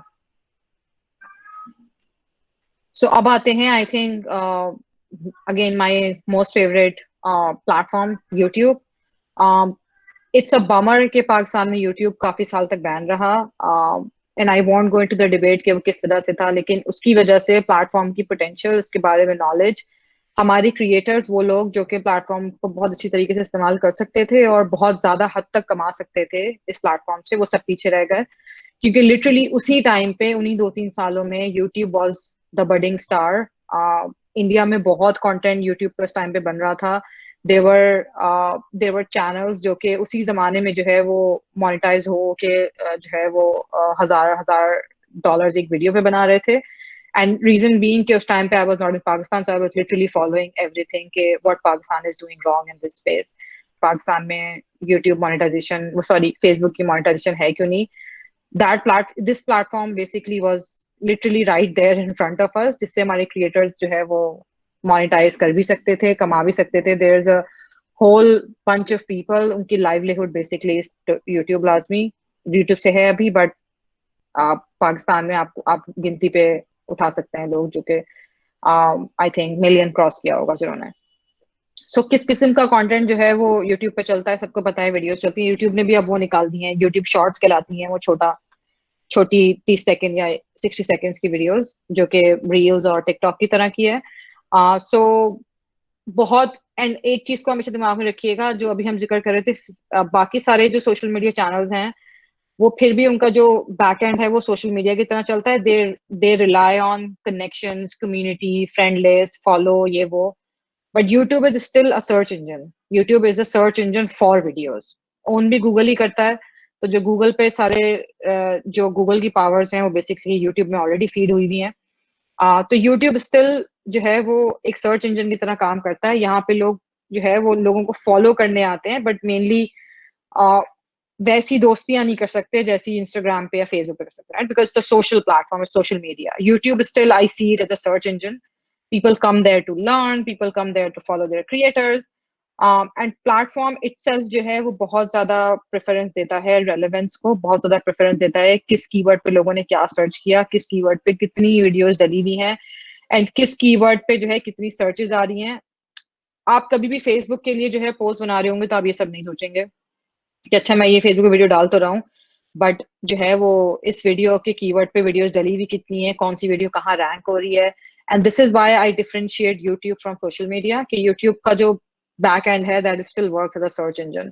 जो जो चीजें आप जो है वो किसी वेबसाइट पे ब्लॉग पब्लिश करते हुए सोचते हैं, एसईओ की चीजें, कीवर्ड्स की चीजें, वही सब चीजें आपको यूट्यूब पे भी सोचनी पड़ती हैं, because it's like a whole repository of video content, जिस तरह से Google is for everything. So relevance और engagement पे there is always like a very there's always a very high chance कि जिस टाइप की आप वीडियो बना रहे हैं वो ऑलरेडी यूट्यूब पे कहीं ना कहीं मौजूद होगी. But as a YouTuber, as somebody whose platform of creating content is YouTube, what you can do कि आप बैक एंड पे बहुत ज्यादा काम कर सकते हैं to understand the data, understand the numbers that are available to you, to get the idea कि मेरी वीडियो इस सर्च इंजन पे इस कीवर्ड पे कहाँ रैंक कर सकती है. और एंगेजमेंट, अगेन जितनी ज्यादा आपकी वीडियो पे एंगेजमेंट आएगी, YouTube gives a lot of weightage to जो थम्स अप और थम्स डाउन वाला फीचर है, उसके रेशियो निकल रहे होते हैं. तो अगर कोई वीडियो बहुत ज्यादा थम्स डाउन होती है, तो YouTube stops pushing it, and then जिस पे ज्यादा कमेंट्स आते हैं, कुछ होते हैं, तो वो वीडियो को वो जो है वो पुश करता है on the feed. And then आपकी जो है वो डॉक्यूमेंट्री अगर आप बना रहे हैं, कोई ऐसी जो है शॉर्ट फिल्म बना रहे हैं, कोई वेब सीरीज बना रहे हैं, an amazing platform for you.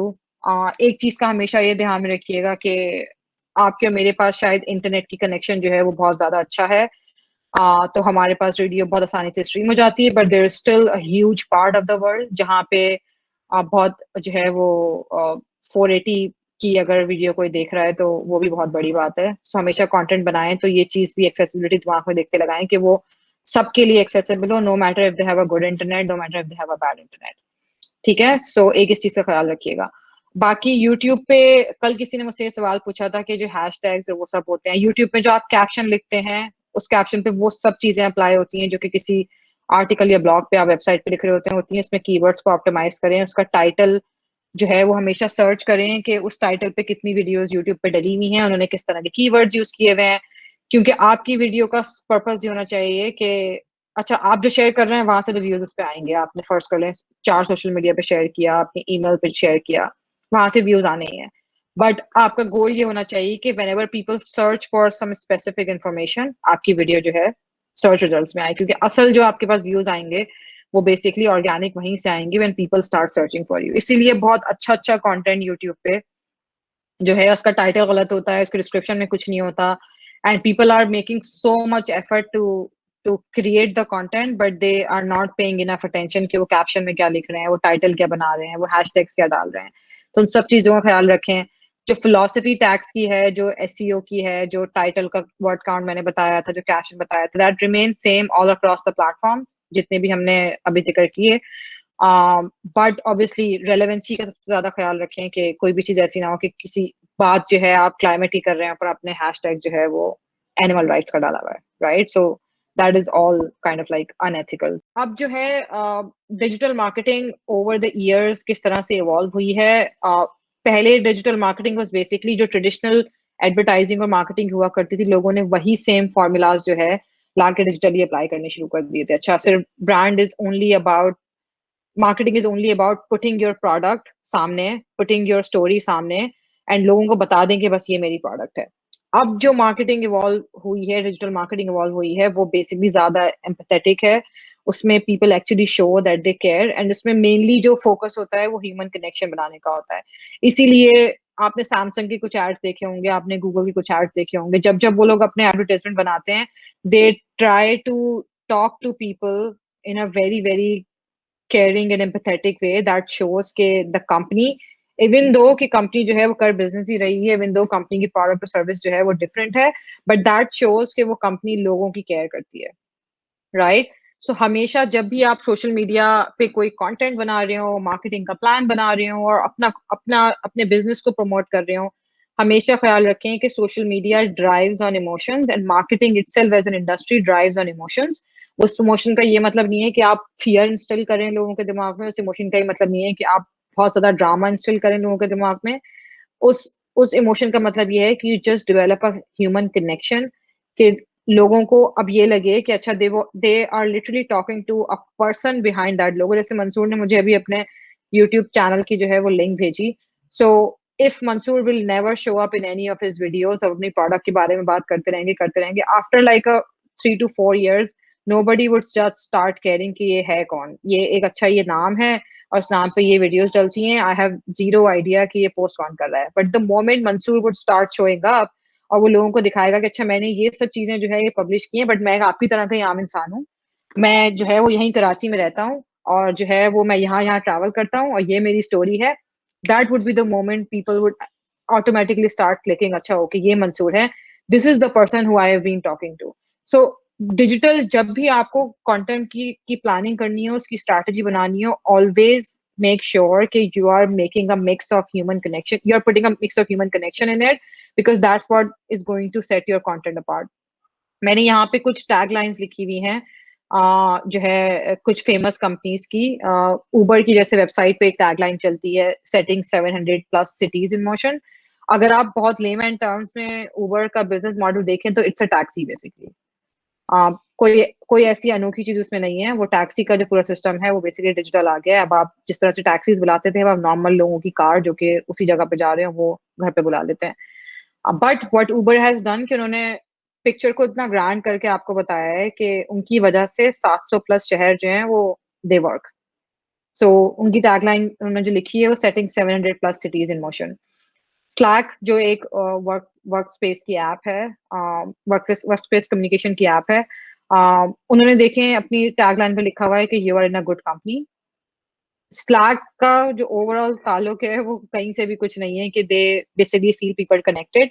They could have said कि we are a work space communication app, download us, but उन्होंने जो अपनी टैग लाइन यूज की है वो यूज की है you're in a good company. That gives a sense of belonging to people कि अच्छा this is a company that cares about me. एक जो लास्ट में मैंने टैगलाइन का की एग्जांपल डाली हुई है वो स्काइप की डाली हुई है। उन्होंने बहुत सिंपल वे में बताया है, Skype makes it easy to stay in touch. Phone भी वही करता है, स्मार्टफोन भी वही करते हैं, बहुत सारी 10,000 एप्स हैं जो कि वो करती हैं, बट स्काइप ने ओन किया है कि we just make it simpler कि अगर आपको किसी से इन टच रहना हो तो जो है, and nobody calls each other like on Skype until or unless it's a professional communication. But so the whole point of adding this slide here is no matter what type of strategy or what type of planning you're doing for your content, it is very important for you to make that human centric, to build that human connection with your audience, with your content.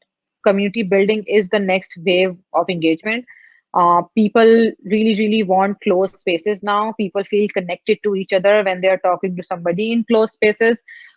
This is why जो है वो आपने Facebook पे जो लड़कियों के specific groups हैं उनको बहुत देखा होगा कि वो बहुत हैं, जो न्यू मॉम्स हैं उनके स्पेसिफिक ग्रुप्स हैं वो बहुत हैं, because people want those safe spaces जिसमें उनको पता हो कि ये specific and this is not just like a very new thing. Humour की पावर को इग्नोर नहीं करें, specially in today's day and age. Nobody knew कि आज से 4 से 5 साल पहले के मीम्स जो है वो बेसिकली एक पूरी इंडस्ट्री बन जाएगी। अगेन पाकिस्तान में अभी तक वो उस हिसाब से मोनेटाइज नहीं हुई है, but there are agencies outside Pakistan जिनका सुबह से लेकर रात तक काम ही सिर्फ मीम्स बनाना होता है, and they work with companies, they work with clients, and they all they do is they create memes. So humour की power is very important, that keeps everything light hearted. I only use my Facebook to enjoy memes, to be very honest, because there is nothing else on Facebook now. So और plus जो है वो sustainable development goals आप में से हर कोई जो कि बहुत टारगेटेड काम कर रहा है, चाहे वो यूथ पे कर रहा हो, चाहे वो पॉवर्टी पे कर रहा हो, चाहे वो क्लाइमेट चेंज पे कर रहा हो, चाहे जेंडर इक्वालिटी पे कर रहा हो, यूनाइटेड नेशंस के सस्टेनेबल डेवलपमेंट गोल्स हैं जो कि इन प्रॉब्लम्स को आइडेंटिफाई करते हैं। टोटल 17 हैं, आई थिंक आप सबको पता ही होगा वो। तो हमेशा उसको हाईलाइट करें, अपने काम में इम्पैक्ट को ढूंढें, अपने काम में पर्पस को ढूंढें, and that would help you identify कि what is that one impact that you are creating through your work. अभी जो 2-3 लोगों ने जो है वो एग्जाम्पल कोट की कि they are building skill development course for women for the financial inclusion. Highlight करें उस काम को कि आप यूनाइटेड नेशन के किस सस्टेनेबल डेवलपमेंट गोल्स पे आपका काम इम्पैक्ट कर रहा है, एंड जो है उससे रिलेटेड जो है वो कंटेंट क्रिएट करें। ये छोटा सा कम्युनिटी ऑफ ट्रस्ट का साइकिल है। CMX is a very very famous community building platform. अगर आप में से किसी को सर्च भी करना हो तो उनका ये साइकिल है जो मैंने यहाँ कॉपी पेस्ट किया हुआ है। दे बेसिकली से कि to create like a successful community आपको इन 4 चीजों पे काम करना होता है। उसकी अपनी एक स्पेसिफिक आइडेंटिटी हो, जो लोग या जो प्रॉब्लम आइडेंटिफाई वो कम्युनिटी कर रही है बहुत स्पेसिफिक हो। जैसे आपने जो है वो विमेन के लिए फेसबुक पे काफी कम्युनिटीज हैं जो कि पोस्टमार्टम डिप्रेशन पे काम करती हैं। देयर आर सर्टेन कम्युनिटी जो कि जनरली नॉर्मली सिर्फ जो है वो सोली पीरियड पे बात करती हैं। देयर आर सर्टेन कम्युनिटीज जो कि सिर्फ चाइल्ड केयर पे बात करती हैं और जो बेबीज हैं उनके इश्यूज से बात करती हैं। So the whole point is कि उसकी एक स्पेसिफिक आइडेंटिटी होनी चाहिए, एक कॉज होना चाहिए, and then the second step comes कि जब भी आप कोई स्पेसिफिक कम्युनिटी बना रहे हो तो उसमें मेंबर्स एक दूसरे पे ट्रस्ट करते हो।